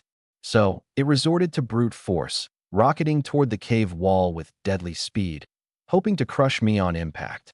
The wall rushed closer and closer, but I didn't flinch. I quickly recalled the web weaver, leaving only myself holding the web. In the instant before we hit, I kicked the wall with all my might. Ferocious impact. Using the rocky surface as leverage, I reversed the momentum. Crash. The collision left a huge crater in the wall, rubble flying in every direction. The impact pressure burst the blood vessels in my legs, and I coughed out a mouthful of blood. But because I still clung to the web, the force sent me flipping straight onto the dragon bat's back. Battle fury took over as I ignored my bleeding limbs. With my left hand, I gripped the tufts of fur around its neck, a rope in my hands. To the dragon bat, it was fur. To me, it was reins. My right hand swung the axe down hard, tearing open a gash at the back of its head. The injury wasn't fatal, but I had no intention of stopping. Blow after blow, I rained down strikes until the impacts blurred into a frenzy of motion. The dragon bat shrieked, bucking wildly in pain, desperate to dislodge me, but I held fast like my life depended on it. It did. When shaking me off failed and the agony grew unbearable, the dragon bat panicked and escalated further. It stopped twisting and instead made a straight shot climb towards the ceiling, intending to crush us both. As it surged upward, I continued hacking deeper into the wound, but I instantly realized its suicidal plan. If rolling didn't work, and now it was running straight to its death, well, so be it. Come out, my loyal underlings. In that moment, the dragon bat felt it. Its back suddenly weighed several tons heavier. The Shadow Ant King, Shadow Web Weaver, and Shadow Dire Wolf King all appeared at once, their massive forms anchoring down onto the dragon bat. And it was still rocketing toward the ceiling. The compounded weight nearly wrenched the creature's wings from their sockets as the strain overloaded its body. The Shadow Ant King didn't hesitate. It lunged for one of the wings, its jaws puncturing the delicate membrane. Rather than biting clean through, the Ant King pulled back, using its scythe-like forelimbs to pin itself into the wing's structure for a tighter grip. The web weaver was merciless, spearing six-leg spikes directly into the wing. Once secured, it started ripping into the flesh. The Dire Wolf King also leapt into action, sinking its fangs into the dragon bat's torso while its claws relentlessly tore at whatever it could reach. The dragon bat was overwhelmed. Its body, bleeding from countless new wounds, buckled under the relentless assault. Within seconds, all three of my shadow beasts had fully secured their positions, latched on tight and immovable. Even if it wanted to roll to dislodge us, it was too late. Screech. The dragon bat screeched in sheer torment, its wings riddled with gashes and holes. It flailed uselessly in midair, but there was no escaping its fate. With its own weight, my added mass, and the monstrous bulk of my shadow creatures combined, the damaged wings couldn't keep pace. It plummeted, spiraling like a battered rag as the group plunged together, a falling mass of flesh, claws, and shadows. The wind howled around us as the descent sped faster and faster. I had no intention of dying in the crash and quickly recalled my shadow beasts, praying the fall would at least soften without them adding to it. Touchdown. Just as I retracted my minion, the green-faced dragon bat unexpectedly sprang back up and took to the air, rolling like crazy mid-flight. My face darkened. This beast was faking death to fool me. The dragon bat abandoned steady flying and resorted to desperate spinning, somersaults, barrel rolls, you name it, all to stop me from summoning another minion. I was dizzy from its antics, but I refused to let go. My left hand clung on tightly, and my right hand, holding my gold-infused axe, didn't take a second's rest. I kept hacking relentlessly, no tactics, no reasoning, just swing after swing. The more it struggled, the messier its actions became. It accelerated, screeched to sudden stops, and flipped wildly. Gradually, its speed slowed down. By the time it was completely drained, I was almost too disoriented to remember how I landed. The only reason I didn't throw up was probably because I hadn't eaten much today. The second my stomach growled, however, it pulled me out of my dizzy state. Lying on the ground was the massive corpse of the green-faced dragon bat, its wings shredded to tatters, and the back of its skull hacked open, oozing blood and flesh. Congratulations. You've slain the green-faced dragon bat. Plus 1,024 points of energy acquired. Current level 6, 12, 328 20ths, 000. I have no idea how long I'd been at it, or how many swings it took to bring down this flying foe. If the Shadow Ant King wasn't so bulky and slow in the air, this whole fight wouldn't have been so chaotic. I glanced at the data. Green-faced dragon bat. Level, LV, 11, bronze tier, low rank. Strength, 1,156. Constitution, 1,320. Agility, 1,100. Intelligence, 1,088. Skills, sonic attack, sharp claws. Overall combat power, 56,000. A wild level 11 beast with over 1,000 in all 4 stats. No wonder it was suffocating to fight against. The words bronze tier, low rank, also made my heart sink. This must be some new tier that opens up after level 10. The reinforced Shadow Spider Queen is probably close to level 10, and so is the Shadow Ant King, but they're still completely outclassed compared to the level 11 Dragon Bat. The more I thought about it, the more I realized how deep and unpredictable the Myriad race battlefield is. But the trouble wasn't over yet. If I wanted to summon the Dragon Bat as a minion, I'd need to dismiss one of the current ones first. The Shadow Ant King has the best stats. No way I'm getting rid of that. The Shadow Spider Queen is reinforced, ranking second in power. The Shadow Demon Wolf King has the weakest stats, but its illusion ability is too valuable to discard. I wrestled with the decision for ages before gritting my teeth. Forget it. I'll just summon it back later if needed. Better safe than sorry. No use risking anything near this corpse. Huh, there's actually an A-rank treasure chest here. Might as well take that first. I'll head out to find food. Seriously, I'm starving. This whole day has been chaos. First getting surrounded by wolves, then chased by wasps, and finally fighting the dragon bat. All day wasted in battles, and breakfast was just some roasted rabbit from this morning. I'm running on fumes now. Oh right, there's still a whole web full of wasps I haven't cleaned out yet. I cursed myself for being a workaholic and summoned my 3 minions again to head back into the tunnel to deal with the wasps. As soon as we arrived, the wasps went berserk, buzzing loudly enough to make my ears ring. The minions charged in fearlessly, tearing through the swarm like ripping apart a dark cloud. Kill notifications started popping up one after another, and the energy points kept rolling in. 2 points per wasp might not sound like much, but the sheer number adds up fast. In the end, I managed to level up to 7. As always, I distributed the points evenly and didn't even bother looking at the updated stats panel yet. I needed food first. I pulled out some leftover wild fruits from last night to fill my stomach a bit. Once I recalled the rest of the minions, I hopped onto the Shadow Ant King and bolted out of the cave. Not far outside, I spotted a large wild turkey. It was hefty. Staring at its massive claws made me swallow hard in anticipation. With the Shadow Ant King, I leaped to attack, taking it down in a matter of moments. I lit a fire, set up a spit, and started roasting. Just as my level hit 7, the regional channel chat exploded. Someone shouted that I had overtaken Xiaoxiu again, while others started panicking, claiming the personal kill battle was coming up soon. Apparently, every good piece of equipment in the region had been handed to Xiaoxiu, and now I was the one going into battle instead. Some people were so anxious they were shaking, saying that if I lost, half the region's resources and treasure chests would be forfeited, not to mention a loss of 60 stats total.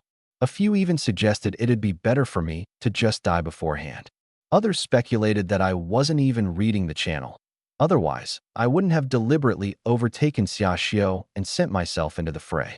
A few dissenters argued that maybe I didn't trust Xiaoxiu to win and did this on purpose. But most people didn't believe it. After all, it had taken 7 pieces of equipment just to barely push Xiaoxiu's combat power past 10,000. Meanwhile, someone had snuck into the opposing faction's channel to gather intel and came back with a bombshell. Their champion, Yamamoto-kun, had a combat power of 15,000. The regional chat descended into chaos. Some people shouted encouragement, saying they believed in me. Others simply wailed, saying it was all over.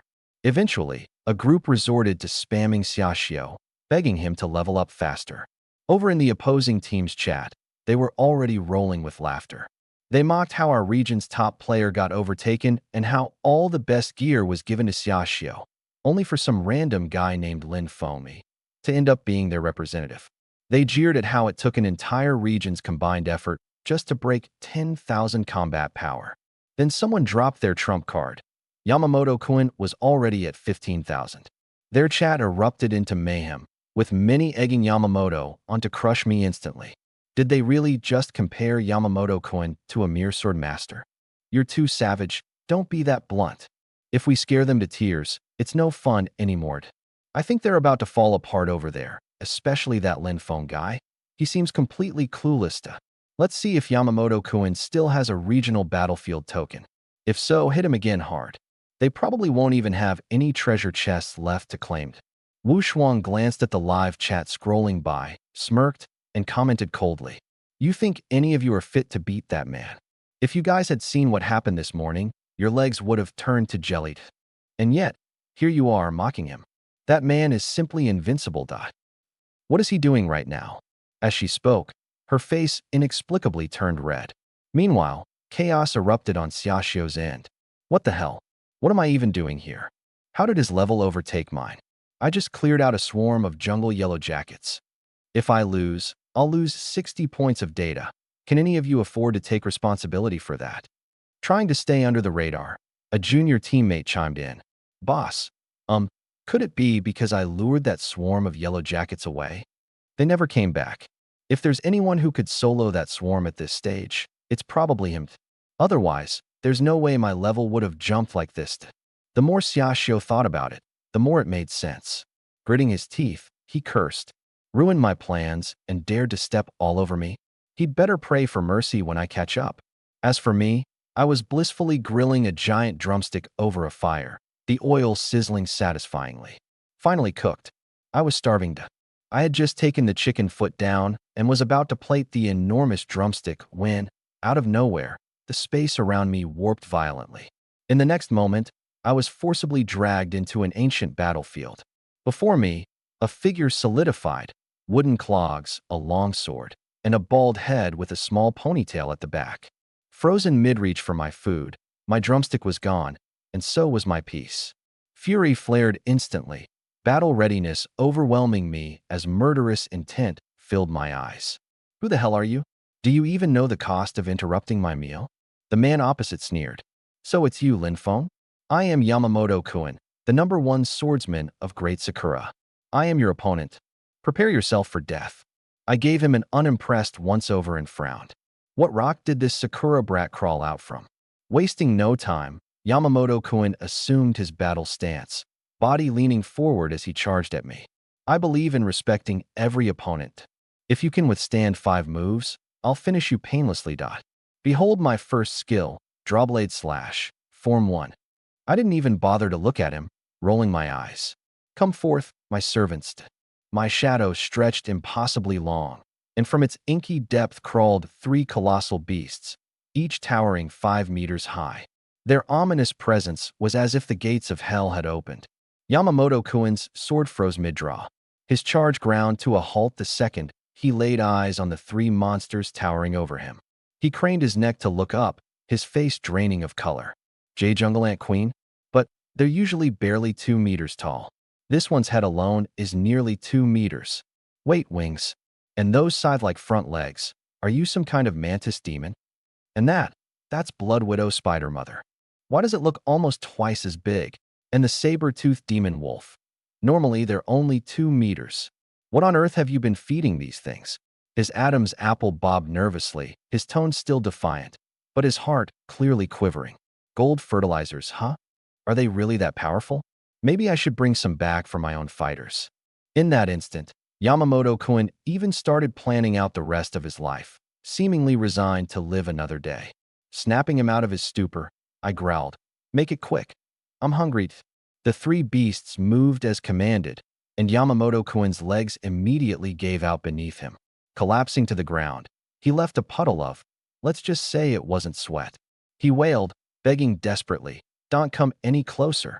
I give up. I was wrong. Please don't kill me." The live chat lit up. So, has Xiaoxiu overtaken Lin Feng yet? Even if he has, it's pointless.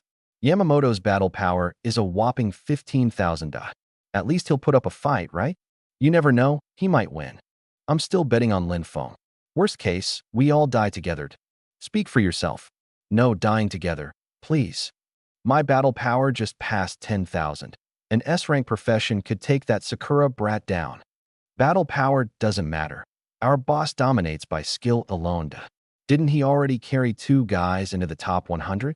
If he's serious, he'll definitely win. Crap, the countdown's down to 10 seconds. Meanwhile, Zone 650249 was bursting with celebration.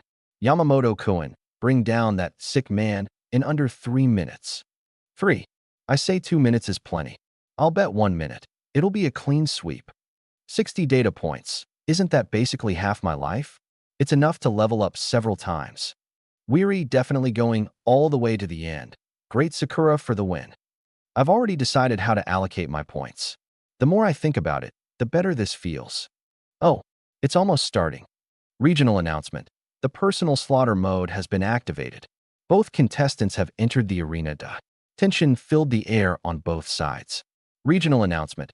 Personal slaughter mode has concluded. Data is being calculated.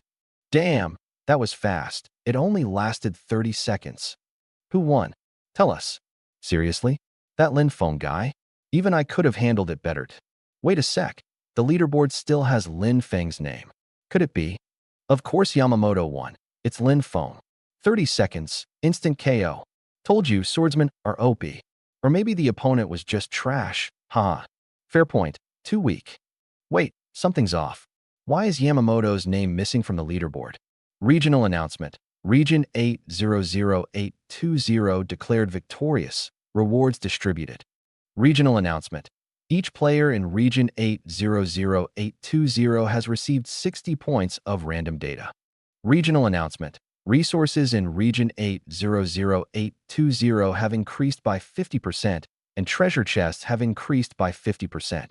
Regional announcement. Region 650249 defeated. Penalties distributed. Regional announcement. Each player in Region 650249 has lost 60 points of random data. Regional announcement. Resources in Region 650249 have decreased by 50%, and treasure chests have decreased by 50%. Regional announcement. Battlefield mode has concluded. Chat channels have been separated. Did Lin Feng just win? This ended in 30 seconds. Bragged all day about a 15,000 battle power. That's it. Turns out to be all bark and no bite. Wait, why do I have 60 extra data points? Why is there a treasure chest in front of me? It wasn't there before. Stop joking. Just thank Big Boss Lin Feng already. Thank you, Yamamoto-kun, for giving me the will to survive. Thanks to Sakura-chan for sponsoring 60 data points. Appreciate Kawanishi for the 50% more treasure chests. LOL, this is hilarious. Lin Feng, I love you. I want to have your babies. Back off, Lin Feng's mine. Everyone else can move aside.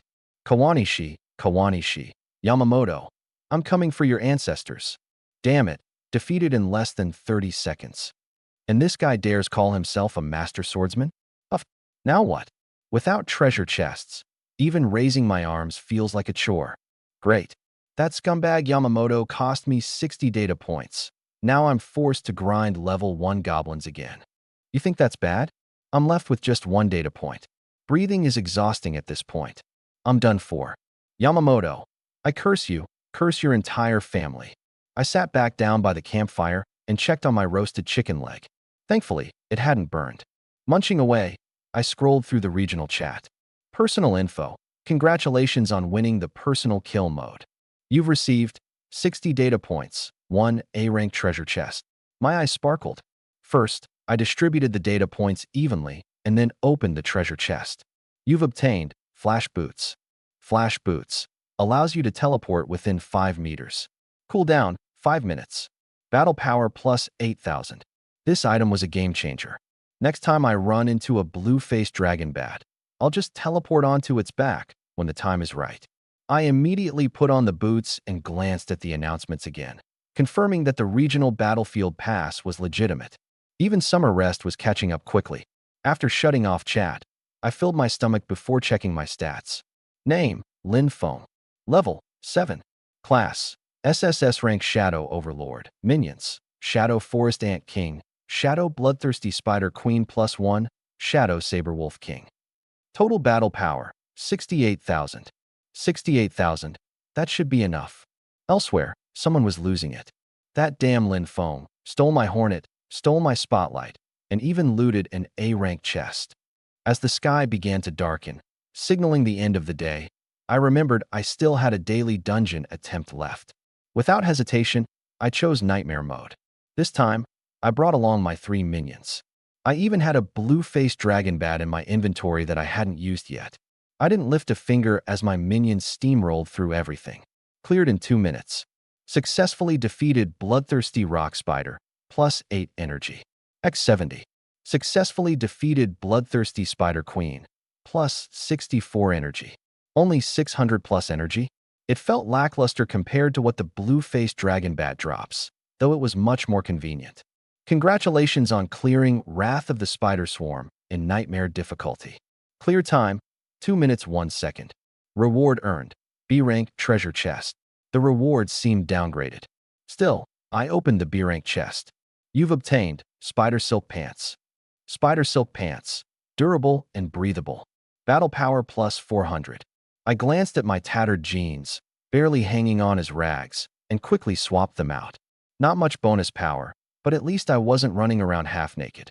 With the dungeon done, I returned to my campfire spot. The very next moment, a massive whip lashed at me. I jumped instinctively, but not fast enough. The blow struck my leg hard, sending me flying. The spider silk pants tore apart on the spot. Blood gushed from the wound. I glanced down and saw a deep gash in my right thigh, the bone almost visible. I looked up and figured out the source. Not a whip, but a tail. Trailing the tail, I saw the rest of the creature, a giant mass, like a moving boulder. A giant rock turtle. The rock turtle had been resting peacefully until it caught a whiff of a potent, delicious aroma. It was a scent unlike anything it had ever smelled before. Slowly, it rose and began lumbering toward the source of the smell. Finally, it found the culprit, the roasted jungle chicken I had finished moments earlier. It watched me in rage as I popped the last piece into my mouth. In an instant, it flew into a frenzy, ready to attack. But before it could make a move, I disappeared on the spot, teleporting to the Nightmare Daily Dungeon. Before long, I emerged again. This time, the rock turtle immediately charged and swung at me.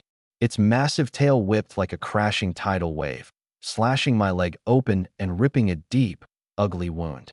A dark voice cursed. Damn it, I just changed my pants.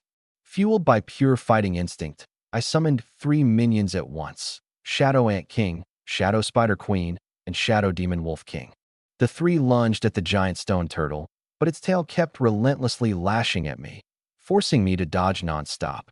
The Shadow Ant King latched onto the turtle's shell, chewing away as if providing a back scratch.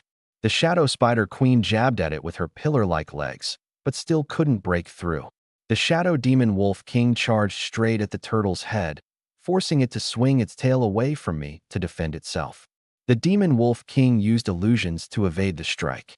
The tail shattered its mirage, but before the turtle noticed, the Demon Wolf King was already pouncing at its face, aiming directly for the turtle's eye.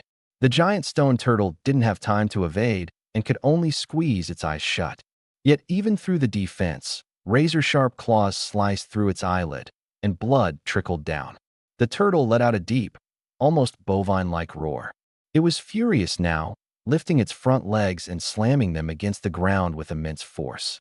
Dust exploded everywhere as the shockwave sent the Shadow Demon Wolf King and Shadow Spider Queen flying.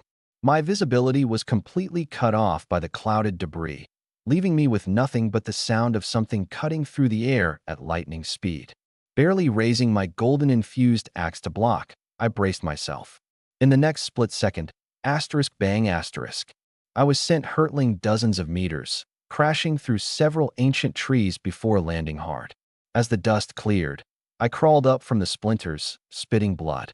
The adrenaline kept me numb to the pain, but I knew all too well, at least 2 ribs broken, and no doubt my internal organs were rattled. Meanwhile, back on the turtle's back, the Shadow Ant King was still scraping away, as if trying to buff the shell for a shine. The Shadow Demon Wolf King, however, had taken a direct hit, leaving 3 of its legs snapped, now lying on the ground, howling in defiance. The Shadow Spider Queen had just recovered enough to lurch forward again, but before she could fully close the distance, swoosh, the same whip-like sound, a direct hit to her side. 1 row of her abdomen legs was instantly shattered, her entire form spinning mid-air before slamming into the ground. Even in such wounded shape, the Spider Queen wasn't ready to concede. She fired off her web, tangling herself to the turtle's tail. But the giant stone turtle simply flexed its monstrous strength, swinging her like an added weight at the tail's tip, slamming her into the ground repeatedly until her movements all but ceased, leaving only faint breathing. I hastily recalled both the Shadow Spider Queen and the Shadow Demon Wolf King. If I didn't, they'd vanish, and recovery would take far too long. As I poured my mana into stabilizing their conditions, my face tightened in frustration, running through my options quickly in my mind. This giant stone turtle's defense was on a whole other level of absurd. Its tail? Even a simple strike could send me flying with ease. Worse still, whenever I heard that harrowing whip-like sound, it meant an even deadlier attack was coming, usually accompanied by vision-blurring dust clouds. Its sweeping attacks left no room for straightforward evasion strategies. I couldn't let up now. There had to be a way to dismantle this iron tank of a creature. Damn, Yamamoto's way too weak. I could have beaten him after adding 60 points. Man, stop bragging. The only reason you got rewards is because Lin Feng handed them down. Give him some credit. Credit aside, Yamamoto still sucks. Okay, everyone's hitting 10k now. Relax. Puffed. If my squad leader got in, he'd obliterate that little weakling in seconds. Your squad leader? Keep dreaming. I bet I wouldn't even need 10 seconds to chop Yamamoto down. Heh, leader's a beast. They just cracked open 3 treasure chests moments ago. Say, wasn't everyone trembling the moment they heard about Yamamoto's 15k battle power? Here you all are now, acting fearless. Battle power isn't everything. Lin Feng wins by outplaying opponents with technique. Isn't he a grandmaster swordsman or something? Self-proclaimed at best. And you're saying his battle power isn't high. Across the server, most people barely hit 3k with a full set of equipment. Summer peaks barely surpassed that threshold. Lin Feng can't be that far ahead. Oh crap. From now on, Lin Feng is my idol. What did you see? Go check today's Nightmare daily completion record. 2 minutes? Am I hallucinating? I'm sweating buckets. Lin Feng is a god.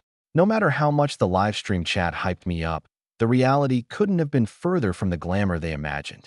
My battle here? Pure, grueling endurance. The giant stone turtle remained completely oblivious to the feeble efforts of the Shadow Ant King, treating it like an itch rather than a threat. Crouching behind the splintered remnants of felled trees, I clenched my teeth. I would press on. I sent out my 2 partially healed minions again, then launched a fiery cross slash from range. My plan was to use it as cover to close the gap. The flaming cross tore through the air. Simultaneously, I accelerated toward the turtle. I barely covered any distance when whoosh, the tail lashed out, obliterating my fiery cross slash in an instant. That brief explosion gave me just the opening I needed. Dodging the tail's aftershock, I found my way into a blind spot, directly next to the turtle's gargantuan head. Hoisting my golden-infused battle axe high, I struck down hard. Crack.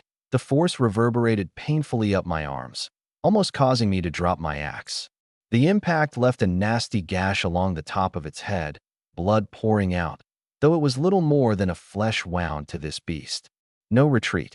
Tightening my grip on the axe with both hands, I shifted tactics, aiming for the vulnerable areas, the eyes and neck.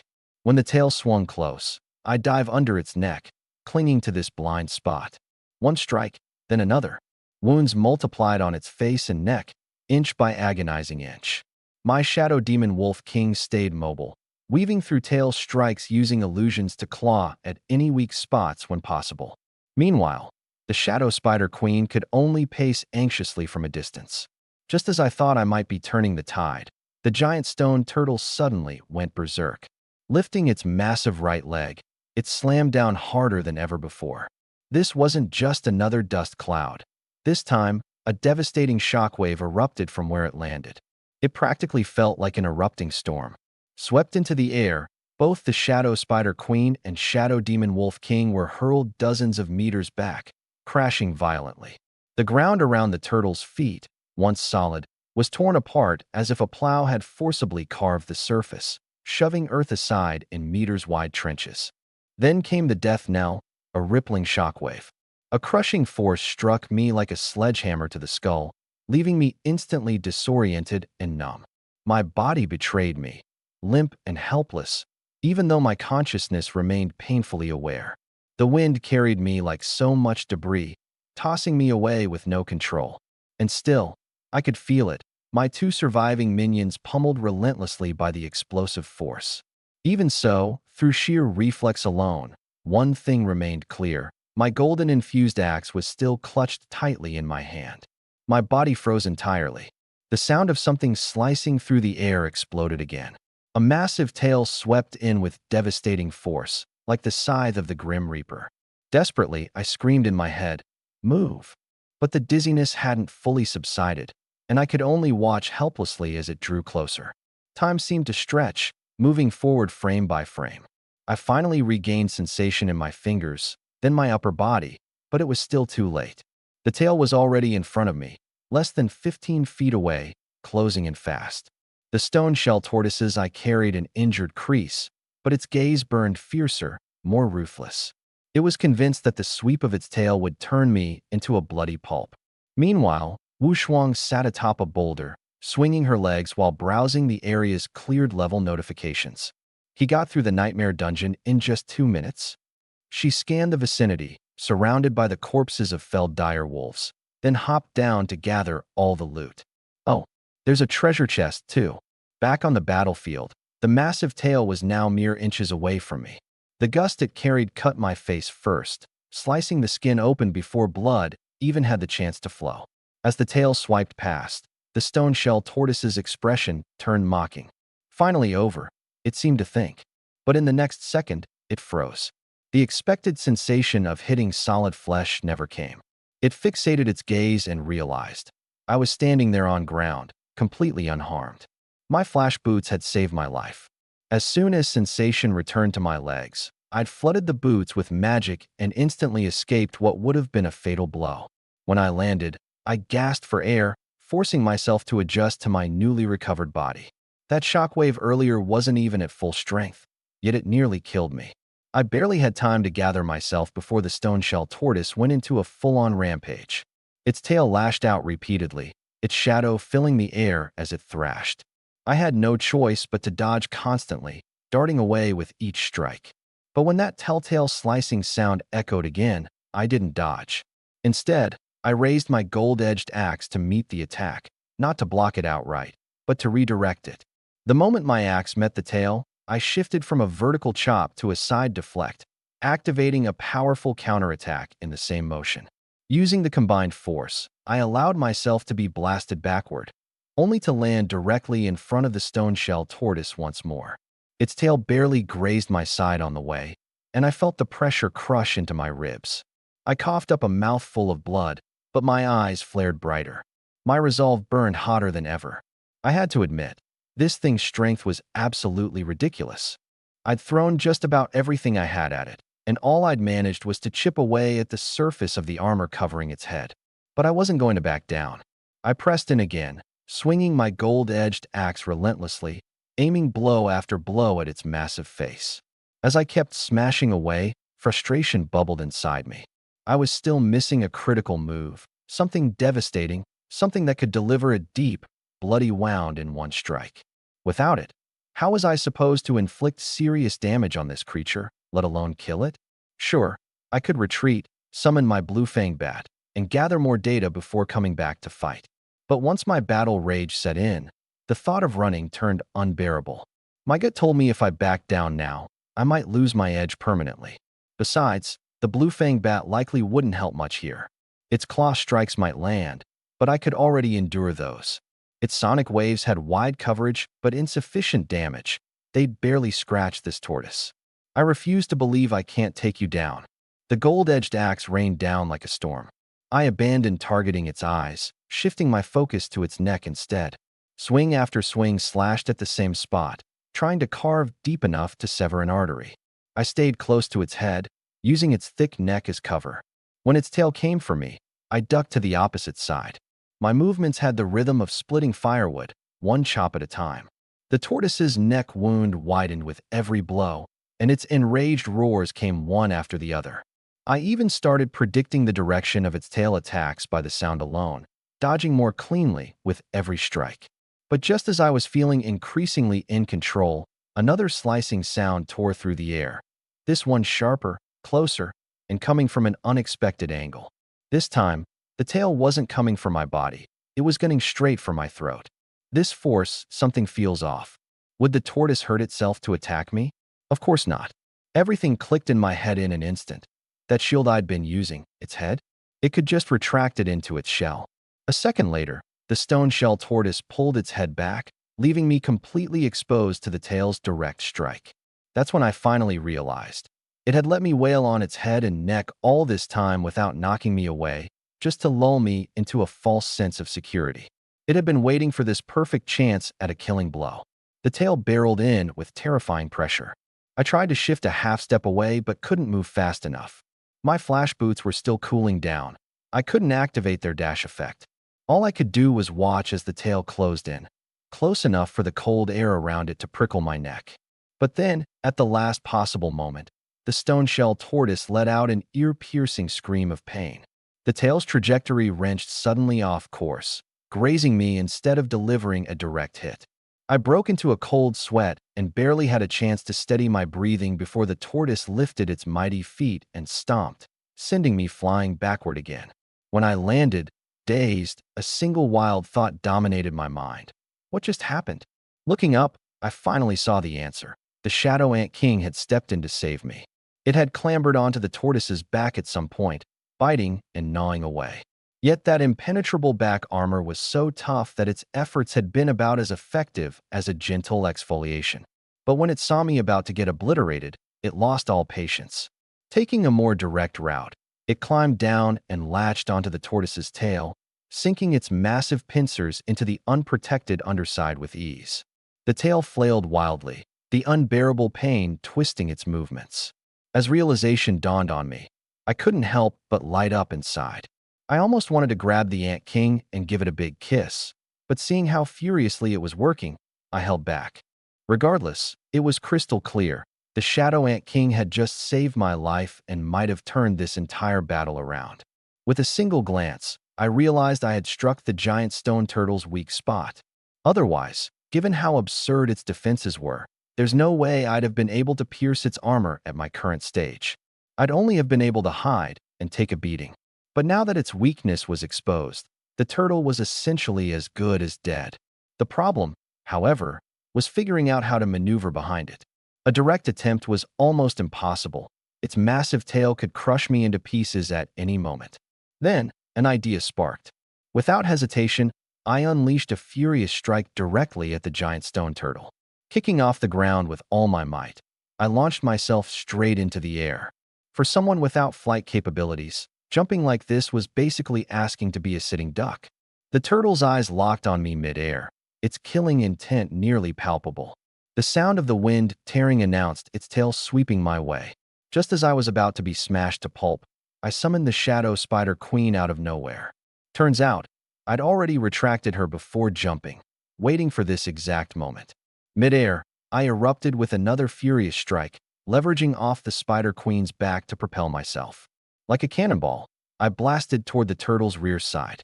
Its massive tail completely missed me, instead flinging my Spider Queen far out of the way. Taking advantage of the opening, I moved along its tail, my golden-edged axe clenched tightly in both hands, and delivered a devastating blow. Crack! As I landed, the giant stone turtle let out an ear-shattering wail. Its tail split wide open, revealing jutting bone beneath. Blood gushed like a fountain. Almost ruined my new pants, I muttered. Now that I knew its weak spot, I relentlessly hacked into the wound over and over. Meanwhile, the Shadow Ant King latched on tightly, tearing viciously along the exposed area. That gargantuan tail, once its source of absolute dominance, had now become a fatal weak point. Unable to retract its tail into its shell, and with no way to blow us away with shockwaves, the turtle was helpless. Clinging tightly to the wound alongside the Ant King, every shockwave only widened its injuries further. I continued hacking, and the ant relentlessly burrowed further in. By the end, the Shadow Ant King was practically inside the turtle. The battle raged on from sunset well into the dead of night. Congratulations on defeating the giant stone turtle. Energy gained for 1,096 points. Current level 7, 26, 0, 24/80, 000. Why did it drop this much energy? I frowned, glancing at the information displayed about the corpse. Giant stone turtle, level 13, bronze, low tier. Combat power 128,000. Skills, stomp, tail whip. A level 13 beast? It was nearly twice my level. With 128,000 combat power, no wonder it was such a struggle. It had absurdly high defense, and a single sweep from its tail could obliterate any of my minions. But for all its immense power, it was too slow and its party slots were already full. I'd have to keep it in reserve for now. On the ground next to it lay 2 A-rank treasure chests. No S-rank chest? Really? After all that? Was this even a fight a human should have been able to win? I opened the first chest. Congratulations. You have obtained Frostflower Greatsword. Frostflower Greatsword. Attacks inflict frost damage and increase combat power by 10,000 points. 10,000 extra combat power plus frost damage? Definitely impressive. But I was already so accustomed to using an axe that the greatsword just fell off to me. Shrugging, I tossed it into the trading channel, noting, Asterisk will trade for long-handled battle axe. DM if interested, Asterisk. Still, I didn't get the item I really wanted, and I let out a small sigh. Time to move on. I opened the second A-rank chest. Congratulations. You have obtained Shadow Crystal, exclusive. Shadow Crystal, exclusive used to evolve a minion and gain an additional minion slot. Note, can only be used on pre-bronze minions. No way, it actually dropped. But then I noticed an added note. Can only evolve pre-bronze minions. So much for using this on the giant stone turtle and soaring through the ranks. Those plans crumbled instantly. Wait, so how do I even evolve a bronze tier minion? My mind was interrupted by that familiar cutesy voice chiming in again. You will need a shadow gem, exclusive to evolve bronze tier minions. Looking down at my total shadow energy, it currently stood at 44,832 points. The Shadow Bloodthirsty Spider Queen required 50,000, the Shadow Jungle Ant King needed 100,000, and the Shadow Saberwolf King also needed 50,000. Right now, I couldn't afford to upgrade any of them. So, for now, I'd have to use the crystal and pick just one to evolve. Running through various strategies, I realized this evolution was likely to get the chosen minion to bronze tier, but pushing beyond that would require switching to Shadow Gems. Indecision hit me hard. Should I go with the Shadow Ant King? Its stats boost seemed the most promising, but it had just evolved and was still unfamiliar with its new skills like scythe legs or flight. Ruled out. The Shadow Spider Queen? Loyal, battle-tested, and effective. Her webs once completely decimated a swarm of hornets. But her flaws were also obvious. Her attacks were too weak, and web traps were only useful against smaller, weaker monsters. Or the Shadow Saberwolf King. Apart from looking cool, he was nearly useless, but a guy needs style, right? After a lot of back and forth, I ultimately decided to follow the order of seniority and let the evolution go to the Shadow Spider Queen. All three of my minions stared at the shadow crystal, eyes burning with anticipation. I raised my hand and activated the crystal. Black mist poured from the crystal, enveloping the Shadow Spider Queen. It thrashed and screeched as if undergoing an agonizing molting process. Cracks spread across its exoskeleton as a brand new Shadow Spider Queen emerged from her old shell. Before the discarded shell even hit the ground, she sucked it back into herself like a vacuum. I blinked. Her body had shrunk. She used to be 6 meters tall and 10 meters long. Now she was only 2 meters tall and 4 meters long. But what she lacked in size, she more than made up for in sleekness and danger. It was clear she had become even deadlier, full of eerie tadpole-like patterns. Its abdomen turned smooth, yet razor-sharp like a blade grazing close. The human face pattern on its belly became even clearer, hauntingly ghost-like. I could feel it. Its strength had easily doubled, if not more. Shadow Bloodthirst Spider Queen. Level 11, Bronze Tier, Low. Strength 1230. Constitution 1320. Agility 1460. Intelligence 960. Skill Venom, able to unleash poison through its entire body. Overall combat power 69,000. Skills reduced to just Venom, but with its added attribute-based attack, it directly surpasses the green-faced dragon bat in combat power. The giant stone rock turtle, however, lacks any attributes. My heart sank. As the Shadow King, it's only reasonable to have some shadow attributes, right?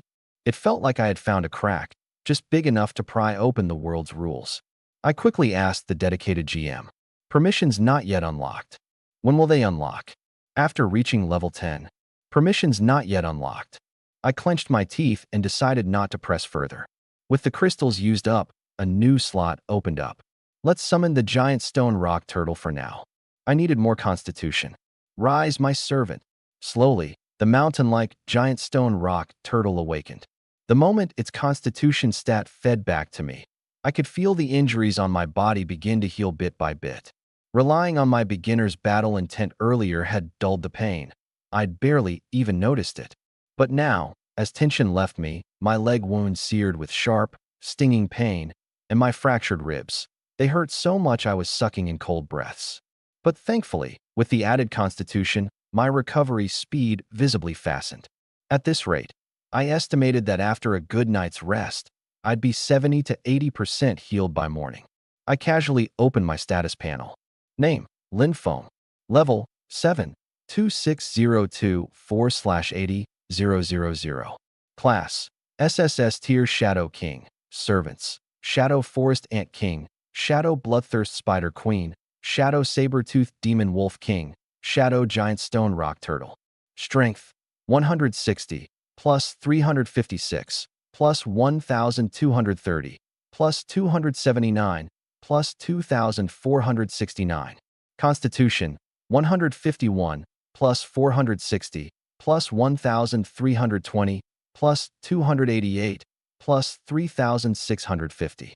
Agility, 138, plus 127, plus 1,460, plus 421, plus 570.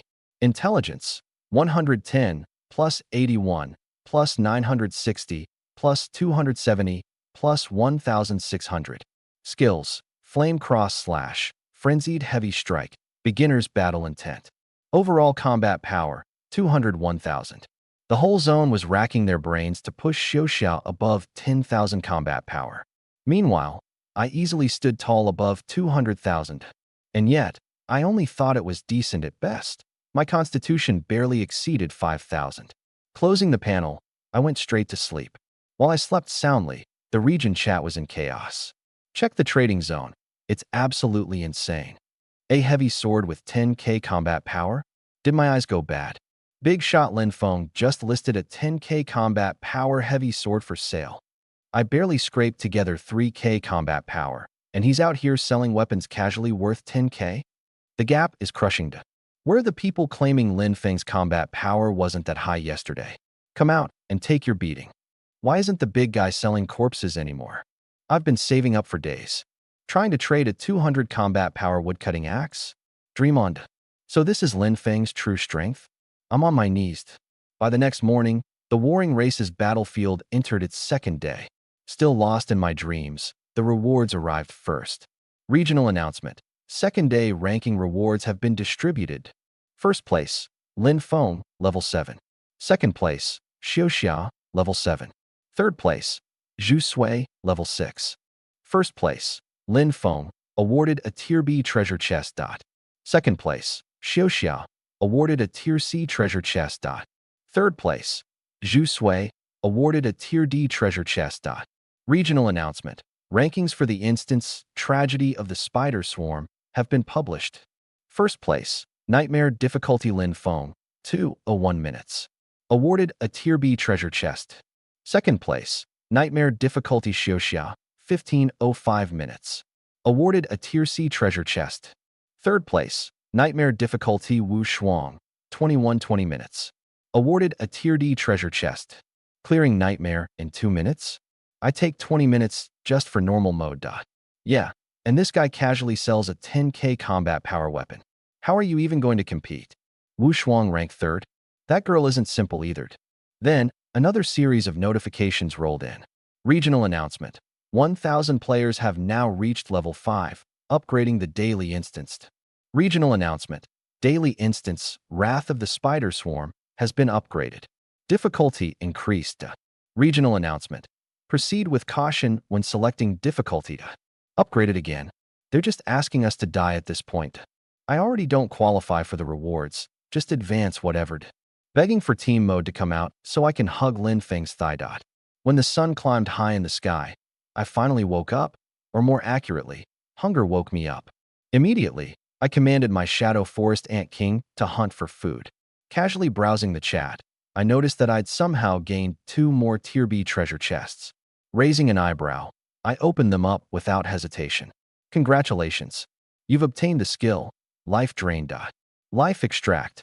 Extracts plants, condenses them into life essence, and can heal external injuries. Congratulations, you've acquired a skill, Shadow Arrow, exclusive. Shadow Arrow, exclusive, consumes mana to form shadow arrows for attack. I jolted awake, finally gaining a ranged skill. I immediately learned Shadow Arrow and also picked up Life Extract. Might as well, since there weren't many skill restrictions in battle. I raised my hand and fired off a Shadow Arrow. A dark mist condensed into the shape of an arrow mid-air, piercing through the ancient tree ahead and continuing to streak out into the distance. The damage was off the charts, likely thanks to the boost from my over 3,000 intelligence points. Next, I tested out Life Extract. Running my hand over the grass, it immediately withered, leaving a single drop of green, life water. On drinking it, my recovery rate shot up for 30 seconds, equivalent to the regen of about 1,000 constitution points. With over 5,000 constitution myself, I didn't really need it, but this stuff would sell like hotcakes. As I walked, I kept extracting and managed to save up 10 drops by the time the Shadow Ant King returned, accompanied by 2 jungle turkeys. I listed the 10 drops of life water in the trading channel, with the label, External Injury Remedy, Beautification, and Scar Removal. Afterward, I started whipping up breakfast. Once finished, I checked the trading messages. Surprisingly, someone offered a poleaxe in exchange for the frost-heavy sword. A private chat revealed it was Wu Shuang, spamming messages frantically, clutching her Molten Lava Battle Axe, and begging for the trade. Molten Lava Battle Axe grants lava-based attacks, plus 12,000 battle power. With its battle power bonus even higher than that of the frost-heavy sword, I replied with just 2 words, deal. Wu Shuang gingerly asked for an additional favor. She wanted to buy a drop of life water using a corpse as payment. Apparently, she didn't manage to snatch up the last batch, and it was all because of its beautification and scar removal properties. I was speechless, but ended up extracting 2 more drops on the spot to give her for free. Wu Shuang cradled the 2 drops of life water, her thoughts running wild, grinning like a fool. I, on the other hand, turned my focus to my newly acquired Molten Lava Battle Axe. The axe's handle was almost 4 meters long, and the blade spanned 1.5 meters across, 2 sizes up compared to the Gilded Axe. Its presence alone was suffocating. I gave it a casual swing, gripping it firmly, and it felt like it was made for me. Axes were definitely my true calling. In the trading channel, all 10 drops of life water were sold out, each garnering the equivalent value of over 1,000 shadow energy points in corpses. Of the 10 sales, 7 were purchased by women, netting me a total value of 13,250 shadow energy points in corpses. I promptly disassembled the corpses on the spot, boosting my shadow energy reserves to 58,082. It likely wouldn't be enough for the Ant King's enhancement, but it was more than sufficient for upgrading the Shadow Demon Wolf King. I immediately poured the energy in, unleashing a wave of dark energy into the Wolf King's body. The Shadow Demon Wolf King threw its head back and let out an earth-shaking howl. Its body swelled dramatically. It now stood 7 meters tall, with a total length nearing 15 meters, including its tail. Its fur grew denser, its saber teeth elongated, and a vortex-like pattern emerged on its forehead. The oppressive aura it now exuded was a league above what it once had, like an entirely new beast. Keeping it around had truly paid off. It looked insanely cool. I quickly checked its stats. Shadow Saber-Toothed Demon Wolf King, +1. Level 9. Strength, 1213. Constitution, 1312. Agility, 2132. Intelligence, 840. Skills, Claw Strike. Gale, speed +30%. Phantom Image, dash behind enemy and create a decoy at its original position. Overall battle power, 57,000. But the more I looked, the more I felt something was off. After this upgrade, its stats were nearly identical to those of the green-faced dragon bat. Even its size had increased. However, when the Shadow Spider Queen evolved, it shrank and gained elemental attacks. And the giant rock tortoise didn't have any elemental capabilities either. Could evolution with shadow crystals be the only way to unlock elemental traits? But that didn't entirely make sense. The Wolf King wasn't even at the bronze tier yet, and the Shadow Ant King had also evolved once, yet it didn't gain elemental traits either. Was it because their levels were too low? Bloodline limitations? The more I thought about it, the more muddled I felt. But I was sure of one thing. Hitting level 10 would change everything. An SSS class profession simply couldn't be this restricted. I decided to shelve the issue for now. I'd see for myself when I obtained more shadow crystals or hit level 10. Suddenly, I thought about the trading potential. If 1 drop of life water could fetch the equivalent of 1,000 shadow energy points worth of corpses, then the Shadow Ant King's 100,000 energy enhancement cost would only require 100 drops. And producing 100 drops of life water? That would only take an hour. The Shadow Ant King was staring at me with expectant eyes. I sighed and started my gig as a servant for my followers. An hour later, I tossed 100 drops of life water onto the trading channel, pricing them at 1,000 shadow energy points worth of corpses per drop. While waiting, I casually opened the chat area. Anyone tried Lin Feng's life water yet? Can we get a review? I've got 200 constitution. Used it, and my recovery basically quintupled. That's insane. I'm buying 2 drops right now. Girls, it really works for beauty. My skin feels smoother already. Say no more. Take my money. The 100 drops sold out instantly. I was at a loss. Of all things to become in another world, I ended up as a lady's best friend. I collected the traded corpses, disassembled them, and gathered the 100,000 shadow energy points needed. I immediately put the energy into strengthening the Shadow Ant King. Its body also ballooned in size. Shadow Jungle Ant King, +1. Level 2. Strength, 1656. Constitution, 1960. Agility, 1180. INT. Strength, 860. Skills, Bite. Scythe Claws. Overall combat power, 62,000. Still no additional attributes. I frowned. Probably because the base of the jungle giant ants was too poor. The effect of the shadow crystal seemed more like it was purifying bloodlines. No wonder it varied so much. Oddly enough, this just made me look forward to the next shadow crystal even more. I glanced at the majestic Shadow Demon Wolf King beneath me and climbed right on. It was way too badass not to ride. Doing otherwise would feel like an insult to myself. With a wave of my hand, I stowed all my other minions away, especially the Shadow Rock Turtle. The ground almost sagged with relief as its massive bulk was removed. Hiya. The Wolf King sprang forward, its speed ripping through the jungle like a razor. The wind lashed my face like knives, but with nearly 8,000 physique, it felt like nothing more than a refreshing breeze. It weaved elegantly around trees and leapt over rocks, running faster, wilder, freer. Strangely, we didn't encounter a single wild creature along the way. Not until a lake came into view up ahead. Whoa, stop! I quickly called out, making the Wolf King halt right at the edge of the jungle. From there, I peered toward the lake. The shoreline was piled high with white bones. They looked like they'd been corroding for months, broken, blackened, and not even worth decomposing anymore. I shifted my gaze to the lake's surface. Hovering above the calm water was a blood-red swarm of strange creatures. The blood-red cloud of insects looked like a curtain that completely cloaked the lake, obscuring the center from view.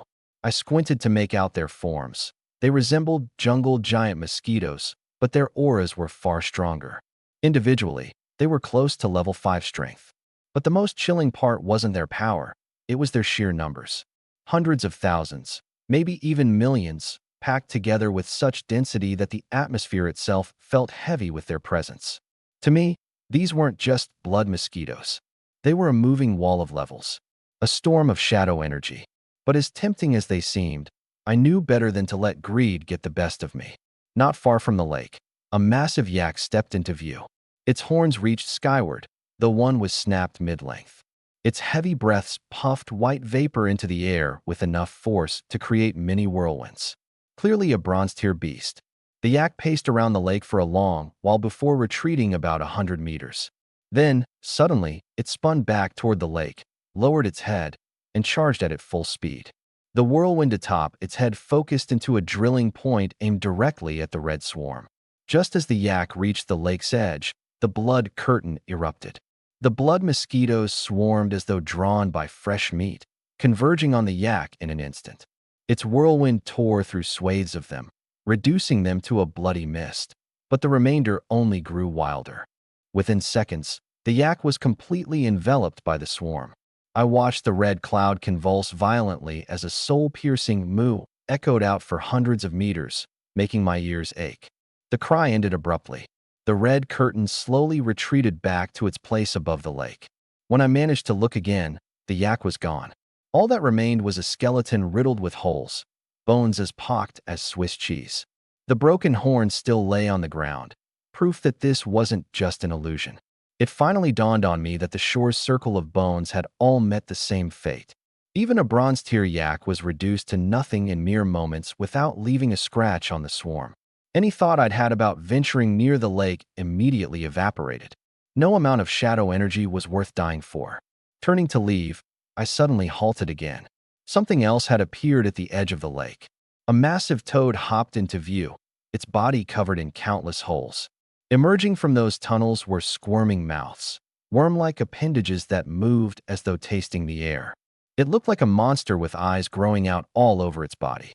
The thing made my skin crawl just looking at it. Without hesitation, the toad leapt toward the lake. Mid-air, it spat out a massive orb of dark green mucus to encase itself completely. Once again, the red curtain surged toward its new prey. But the moment the blood mosquitoes made contact with the green bubble, a hissing noise rose as they rapidly dissolved in droves, raining blood down from overhead. The mucus sphere didn't last, finally shattering under the onslaught. But before it could fully break, the toad spat out another bubble to replace it. Encased like this, the toad forced its way through the swarm and plummeted into the lake with a splash. It made it. I was more tense than the toad itself, just watching. But the next moment, the water erupted around it. A cacophony of croak, croak, croak echoed as the toad screamed beneath the surface. What I saw next turned my breath cold. Dozens of tails lashed violently, and flashes of pale underbellies churned the water. It was a school of crocodile-like beasts, tearing into the toad for all it was worth. Strangely, the blood mosquito swarm above pulled back, seemingly unwilling to approach the crocodiles, instead hovering high above in circles. Moments later, the lake grew still once more. That's when I realized something chilling. There wasn't just danger above the lake with the blood swarm. The water itself was another trap, its depths harboring another nightmare. Death, waiting on all sides. I'd planned to retreat completely, but my legs froze in place. My eyes stayed pinned on that eerily calm lake, and more importantly, what lay beyond. When the toad had thrashed in the water earlier, the red curtain above thinned just enough for me to glimpse something unusual. An island sat in the lake's center. The island's surface bristled with a crisscrossing network of white roots, all converging toward a single, snow-white, grotesque tree. 3 jet-black fruits hung from its boughs, exuding a sinister aura. The scene was desolate, yet hauntingly surreal. The moment I laid eyes on those fruits, something inside me ignited. My blood roared, a raw hunger blazing through every vein. I knew, almost instinctively, that those 3 fruits were critical to me. But there was a problem. How could I reach the island, retrieve the fruit, and avoid becoming mosquito chow? I focused back on the lake, my gaze sharpened. The blazing noon sun bore down overhead as crocodiles began crawling onto shore to bask. Interestingly, the blood swarm gave them wide berth, making no move to approach. That's when it clicked. The blood mosquitoes weren't afraid of the lake water. They actively touched it and may have been laying eggs there. But they were terrified of the crocodiles. My path had suddenly become clear. If I could get my hands on a crocodile corpse as a deterrent, the blood mosquitoes wouldn't come near me. That just left one problem. How would I stop the crocodiles from tearing me apart first? All right, here's the content translated into natural American English while staying true to the original tone and context. I summoned the Shadow Ant King and commanded it to dig a hole. While the crocodiles lazily basked in the sun, the ground beneath the nearest one suddenly collapsed. A pair of massive mandibles shot out, clamping its front legs tightly and dragging it into the pit. The other crocodiles showed no reaction, cold-blooded as if they were just watching a show. I slipped into the hole where the Shadow Ant King held the thrashing crocodile down. Its tail whipped wildly as it struggled, but I swung my golden-edged axe and gutted it cleanly. Congratulations on killing a short-snout demon crocodile. Energy gained, 256. Current level, 7,26280/80,000. Even a level 9 beast is as fragile as paper in front of me. I hollowed out its insides and climbed into the crocodile's corpse. Then, I ordered the Shadow Ant King to break through the soil wall leading to the lake. As soon as a crack appeared, water surged into the tunnel with full force.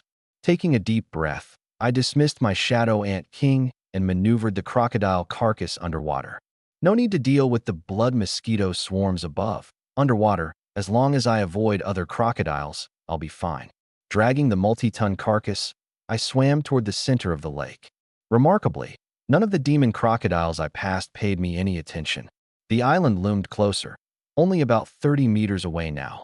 I carefully surfaced, but immediately collided with an even larger shadow. The short-snout demon crocodile king was blocking my path, staring down this small crocodile, as if provoked. Its jaws snapped toward me, and the chaos erupted. Exposure now would definitely bring a swarm of crocodiles onto me. With no choice left, I went for it, summoning the Shadow Rock Turtle. The moment the turtle materialized, it was attacked from all sides, crocodiles frantically tearing at it. Even the part of its shell that broke the water's surface attracted blood mosquitoes to bite at it. Hurt, the Shadow Rock Turtle retreated into its shell. I dismounted from the crocodile carcass and clung tightly to the turtle's tail. In the next instant, the turtle surged with power, its tail whipping up out of the water with a piercing crack. The demon crocodile king lashed its tail and flung me straight toward the island at the lake's heart. I shot through a swarm of blood mosquitoes at breakneck speed, leaving behind a literal blood mist in my wake. When I landed and looked down, I realized half of the earth dragon armor I'd been wearing had been shredded to pieces. My skin was covered in countless tiny wounds. Luckily, my body was tough enough, and the injuries healed in mere moments. Setting foot on the island, a chilling aura hit me head-on. Behind me, the crocodile king roared, but not a single blood mosquito dared come closer. A bad feeling welled up in my gut. Something on this island scared even them. Scanning the island. It wasn't very big, only about 10 meters across. I saw just one strange, 4-meter-tall white tree. The longer I stared at the tree, the more off it seemed. Its shadow started to blur. The next moment, my vision blacked out as I felt myself being dragged down into subconscious depths. A hand patted my shoulder. Fell asleep, huh? My childhood friend, Gowan, stood next to me. I was disoriented. I think I had a dream, but I can't remember it. Smiling, Gowan said the relocation compensation had been dispersed, and we should celebrate that night. Amid the neon lights and vibrant crowd, I saw a familiar face and went over. My name's Lin Feng. Wu Shuang. She smiled. That's such a cliché opening. The scene shifted. It was our wedding. The room buzzed with excited chatter, wishing the newlyweds. Then a flash. I was old and bedridden, holding Wu Shuang's hand. Quietly, I said, to marry you in this lifetime was enough. As soon as the words left my mouth, I jolted awake. Wait, why did I say this lifetime? Wasn't I someone who'd crossed dimensions? With a deafening noise, the illusion shattered, and the white tree reappeared before me. Asterisk, congratulations. The fighters will has been upgraded from primary to intermediate. Asterisk, asterisk, intermediate fighters will, immune to most illusions, ignore pain during combat, and maintain absolute composure. Asterisk, soaked in cold sweat, I gasped for air. That brief moment when I closed my eyes, if I'd truly believed I was dead, I would have died right there in that illusion. Without further hesitation, I summoned the Shadow Demon Wolf King, now determined to act decisively. The Wolf King became a blur, snatching 3 black fruits from the tree and bringing them to me. The white tree seemed to let out a silent roar, disturbing the lake's surface, but it couldn't do anything to stop me. I glanced beneath the lake's surface, where the enormous pillar stretching to the bottom truly lay. It wasn't a pillar, it was the white tree's root, extending out for a massive, unimaginable size. This thing couldn't be killed, not a chance. I'd gotten the black fruits. Time to retreat. Meanwhile, in the lake, the shadow rock turtle was barely holding on. Its shell was sinking, being dragged downward by blood mosquitoes and demon crocodiles attacking it in tandem. That's when I realized what felt like an entire lifetime in the illusion had only been mere seconds outside. I urgently called back the rock turtle. Too dangerous to ride it now. I had it open its mouth and let me hide inside. With me safely in its mouth, the turtle barreled toward the tunnel where we came from, but the relentless assault broke its concentration, scattering it mid-charge. I tumbled out and started running for dear life. Only after escaping through the original tunnel entrance could I breathe a sigh of relief. But an unsettling thought lingered. Why was Wu Shuang the one in the illusion? The easiest way I could explain it. She's the only person I've met in this world. As for why Gowan appeared, I chose not to think too hard about it. I summoned the Shadow Demon Wolf King and climbed onto its back, ready to leave. But just as we were about to move, a thought flashed in my mind. Was it really over, just like this? No way. My frustration hadn't cooled yet. I gathered my magic, materializing a massive, fiery cross slash in front of me. Pouring half of my mana into it, the cross slash expanded dozens of times over, crashing violently into the blood mosquito swarm. Asterisk, congratulations on killing level 5 bloodthirsty demon mosquito. Reward asterisk. Gained 16 energy points. The notification surged across the screen in an instant. Flames streaked through the air as blood rain poured from the sky. Bloodthirsty demonic mosquitoes fell lifelessly. However, the remaining mosquitoes didn't retreat. Instead, they charged at me even more ferociously. My heart sank. I turned my Shadow Demon Wolf King around and galloped away, escaping that creepy little lake. Only after I got away did I check my spoils. Congratulations, you have obtained Bloodline Fruit X3. Bloodline Fruit. Enhances bloodlines. Enhances bloodlines. I didn't think too much about it, just ate it right away. As soon as it hit my tongue, an iron-like, bloody taste overwhelmed me. Oddly enough, for the first time, this flavor smelled insanely sweet to me. 1 fruit down, my whole body felt at ease. 2 fruits down, my bones and tendons felt as if they'd been cleansed. 3 fruits down, my blood boiled instantly. A sudden searing pain exploded through me. I dropped to my knees, overwhelmed by the agony. Without hesitation, I summoned all my minions to protect me, while I felt as if I was being boiled alive. I had no idea how much time passed, but it felt like a shackle inside me was forcibly broken. I tried to stand, but my shadow acted first, morphing into a form that supported me to my feet. I froze in surprise. Then, As I focused on the sensation, my shadow reached out, transforming into a massive hand and uprooting the nearby giant tree. I could control my shadow at will. Excited, I immediately checked my stats. That surge just boosted me to level 9, barely shy of reaching level 10. I quickly allocated the 80 stat points I'd just earned. Name, Lin Feng.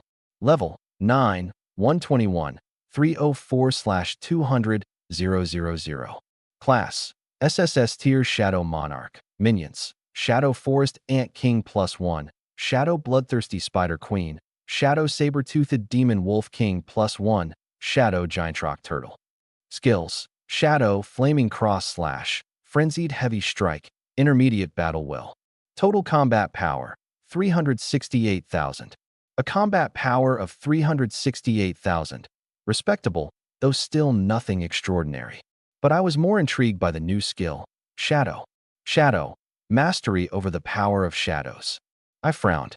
What a vague description, hardly helpful. For now, I assumed it had something to do with the changes brought on by the bloodline fruit. I sent my Shadow Ant King to search for food while I continued experimenting with shadow manipulation. Just then, a system announcement echoed after a long silence. Only this time, it wasn't a regional announcement. System announcement. A contestant has reached level 9. Faction system has been unlocked. System announcement. All contestants have been added to faction chat channels. System announcement. Current faction, human race, Flame Dragon. System announcement. Faction leaderboard now active. System announcement. Rewards for faction rank will be distributed at the end of the 5th day. System announcement. First place will receive an SSS tier treasure chest. System announcement. Second place will receive an S tier treasure chest. System announcement. Third place will receive an A tier treasure chest. System announcement. 4th through 10th place will receive a B tier treasure chest. System announcement. Faction reputation ranking is now active. System announcement. Defeating bronze tier or higher beasts will earn reputation points. I ate while processing the updates, a sudden thought crossing my mind. The one who reached level 9, it's probably me.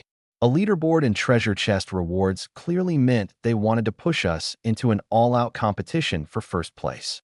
I opened the faction leaderboard. First, Lin Feng, level 9. Second, Feng Xiao, level 8. Third, Lu Guan, level 8. Fourth, Wang Qian, level 8. Fifth, Xiang Jin, level 8. Sixth, Li Lin, level 8. Seventh, He Feng, level 8. Eighth, Li Ling, level 8. Ninth, Lin Meng, level 8. 10th, Su Qiong, level 8. I scanned the ranking. Aside from myself, everyone else in the top 100 was level 8. I flipped over to the faction leaderboard and casually checked the chat. Feng Xiao here. A pleasure to meet everyone. Wow, Lin Feng is already level 9 with 200 reputation. Big boss vibes. Insane. What is a bronze tier beast anyway? Probably level 10 and higher. Makes sense. The chat was pretty polite.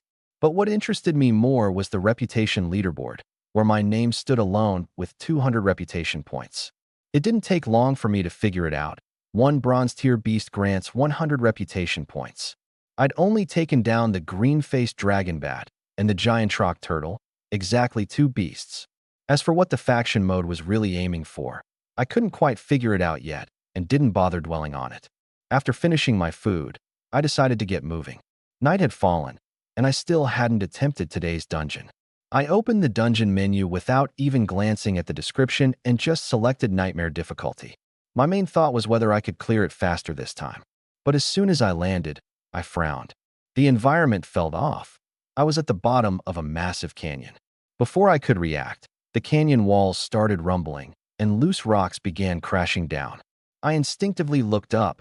Countless bloodthirsty spider matriarchs were emerging from the cliff walls above me. A level 7 spider matriarch posed no real threat to me, but their sheer numbers could complicate things. In a low, cold voice, I commanded, *rise my minions. Suddenly, shadows stretched out, and 3 shadowy forms materialized. The Shadow Forest Ant King, the Shadow Spider Queen, the Shadow Saber-Toothed Demon Wolf King. I didn't summon the Shadow Giant Rock Turtle. It was simply too massive to fit in the canyon bottom. As the spider matriarch swarm poured down towards me, I kill. With just one word, my 3 servants sprang into action. The Shadow Ant King swung its scythes, shattering a brood mother with a single strike, carving out a bloody path by brute force. The Shadow Spider Queen shrank in size, but her ferocity increased. Her 6 venomous spears pierced one target in 2 swift strikes before moving to the next, leaving victims convulsing briefly before succumbing to death. The Shadow Demon Wolf King moved with unmatched speed, a blur of motion slicing past the brood mothers, its afterimage leaving one spider mother shattered into pieces. I wasn't idle either. With a raise of my hand, the shadow power around me coalesced into 2 colossal hands, grabbing a struggling brood mother and holding it in an unyielding grip. It thrashed violently, but to no avail. With a forceful squeeze, I crushed it into a messy splatter of blood and gore. Forming a shadow spear, I hurled it toward the rocky wall, impaling another brood mother. The spear pinned it to the cliff, its corrosive energy sizzling as it eroded the rock. The brood mother writhed in agony, but it couldn't free itself. I smiled in satisfaction as notification messages spammed the interface. Congratulations! You have killed a bloodthirsty brood mother. 64 energy points acquired. Congratulations! You have killed a bloodthirsty brood mother. 64 energy points acquired. Congratulations! You have killed a bloodthirsty brood mother. 64 energy points acquired. At this rate, I thought, I can kill until sunrise if I have to. With no new tricks to try with my shadow powers for the time being, I stopped actively fighting and kicked back to watch the carnage unfold, casually pulling out some leftover wild berries to nibble on. Something soon felt off. After killing the 100th brood mother, I realized I wasn't gaining energy from the ones that followed. My chest tightened for a moment. I almost thought I'd fallen into another illusion. But no, the monsters still yielded decomposable shadow energy. Only the direct kill rewards had suddenly stopped. It was odd, but I didn't stop the slaughter. My servants were tireless, and minor injuries healed instantly. This wasn't like dealing with endless hordes of swarming blood mosquitoes. The brood mothers were massive, and at most 2 or 3 could surround one servant at a time. With their power levels now far exceeding 50,000, this was child's play. The more we killed, the more brood mothers seemed to pour into the canyon. There was no end in sight. I took my time eating, smirking to myself, and muttered, "Let's see how many more you'll throw at me. Bring them on. I'll crush every single one." The canyon filled with mountains of corpses as I decomposed and scavenged shadow energy points from the remains. Otherwise, I wouldn't even have room to stand. My 3 shadow servants continued cutting through the swarm, their kill counts reaching into the thousands. Yet the brood mothers kept spilling into the canyon from above.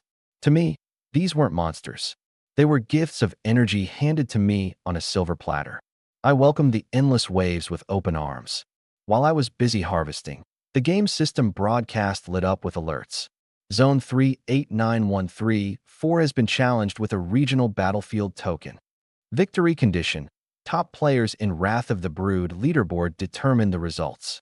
Total reward. 120 randomized attribute points to the victor. Loser forfeits 120 points and 50% of resources. Chaos erupted in our regional chat. Angry complaints flooded the channel. Some cursed whoever provoked the challenge. Some fretted over losing their new gains, while others simply gave up, convinced of our doom. The leaderboard comparisons spelled bad news. On the enemy's side, players had already cleared Wrath of the Brood at Nightmare difficulty, with one boasting 320 kills. Our best-ranked player hadn't even attempted higher than normal mode. Many just saw this as a foregone conclusion. We were done for. The enemy's regional chat, of course, was filled with mocking arrogance. They sneered about how easily they'd snatched the 120 points, while players gloated their dominance, flexing past results from prior challenges where they decimated their opposition. Speculation turned to me. I hadn't entered the leaderboard yet, and my choice of difficulty would determine the survival of our entire region. Only my results could make or break our collective fortunes. Across neutral zones and other factions, players debated. Could anyone beat a 320 kill record? Some doubted it, while others declared that if anyone could, it was me. But I had no idea any of this was happening. In fact, I didn't even know the nightmare mode of Wrath of the Brood only required killing the first 100. Anything beyond that wasn't rewarded. Even if I knew, it wouldn't have stopped me. Abandoning a steady stream of free shadow energy would have been the real crime. So, I kept carving my way through the canyon, turning the brood mothers into energy points while my shadow servants gleefully rampaged. Slice after slice, ambush after ambush. It was grindy, gory, and oddly therapeutic. Steadily the kill count climbed, with shadow energy notifications stacking so fast my hands started to cramp. Over time, I realized something interesting. My unleashed shadow energy didn't just slay the brood mothers. It was passively decomposing their corpses into shadow energy too. That saved me a lot of running back and forth. By maintaining a certain distance, I could simply let the dispersed shadows absorb the remains, no effort needed. I tested my range carefully. The shadows wouldn't spread beyond about 100 meters. Still, it was enough given the sheer density of foes. Spiders kept pouring in from above, their massive remains piling high, painting the canyon in dark, gory streaks of desolation. Congratulations. You have gained 64 shadow energy points. Congratulations. You have gained 64 shadow energy points. Congratulations. You have gained 64 shadow energy points. When my kill count hit 3,000, I got impatient and decided to change tactics. Leaving the base of the canyon, I began climbing up toward the source of the onslaught. Above, I summoned my shadow rock turtle. Its massive tail swept across the cliffside, smashing brood mothers like bugs beneath a hammer. Swiped my weapon, clearing a massive wave of bloodthirsty spider queens in an instant.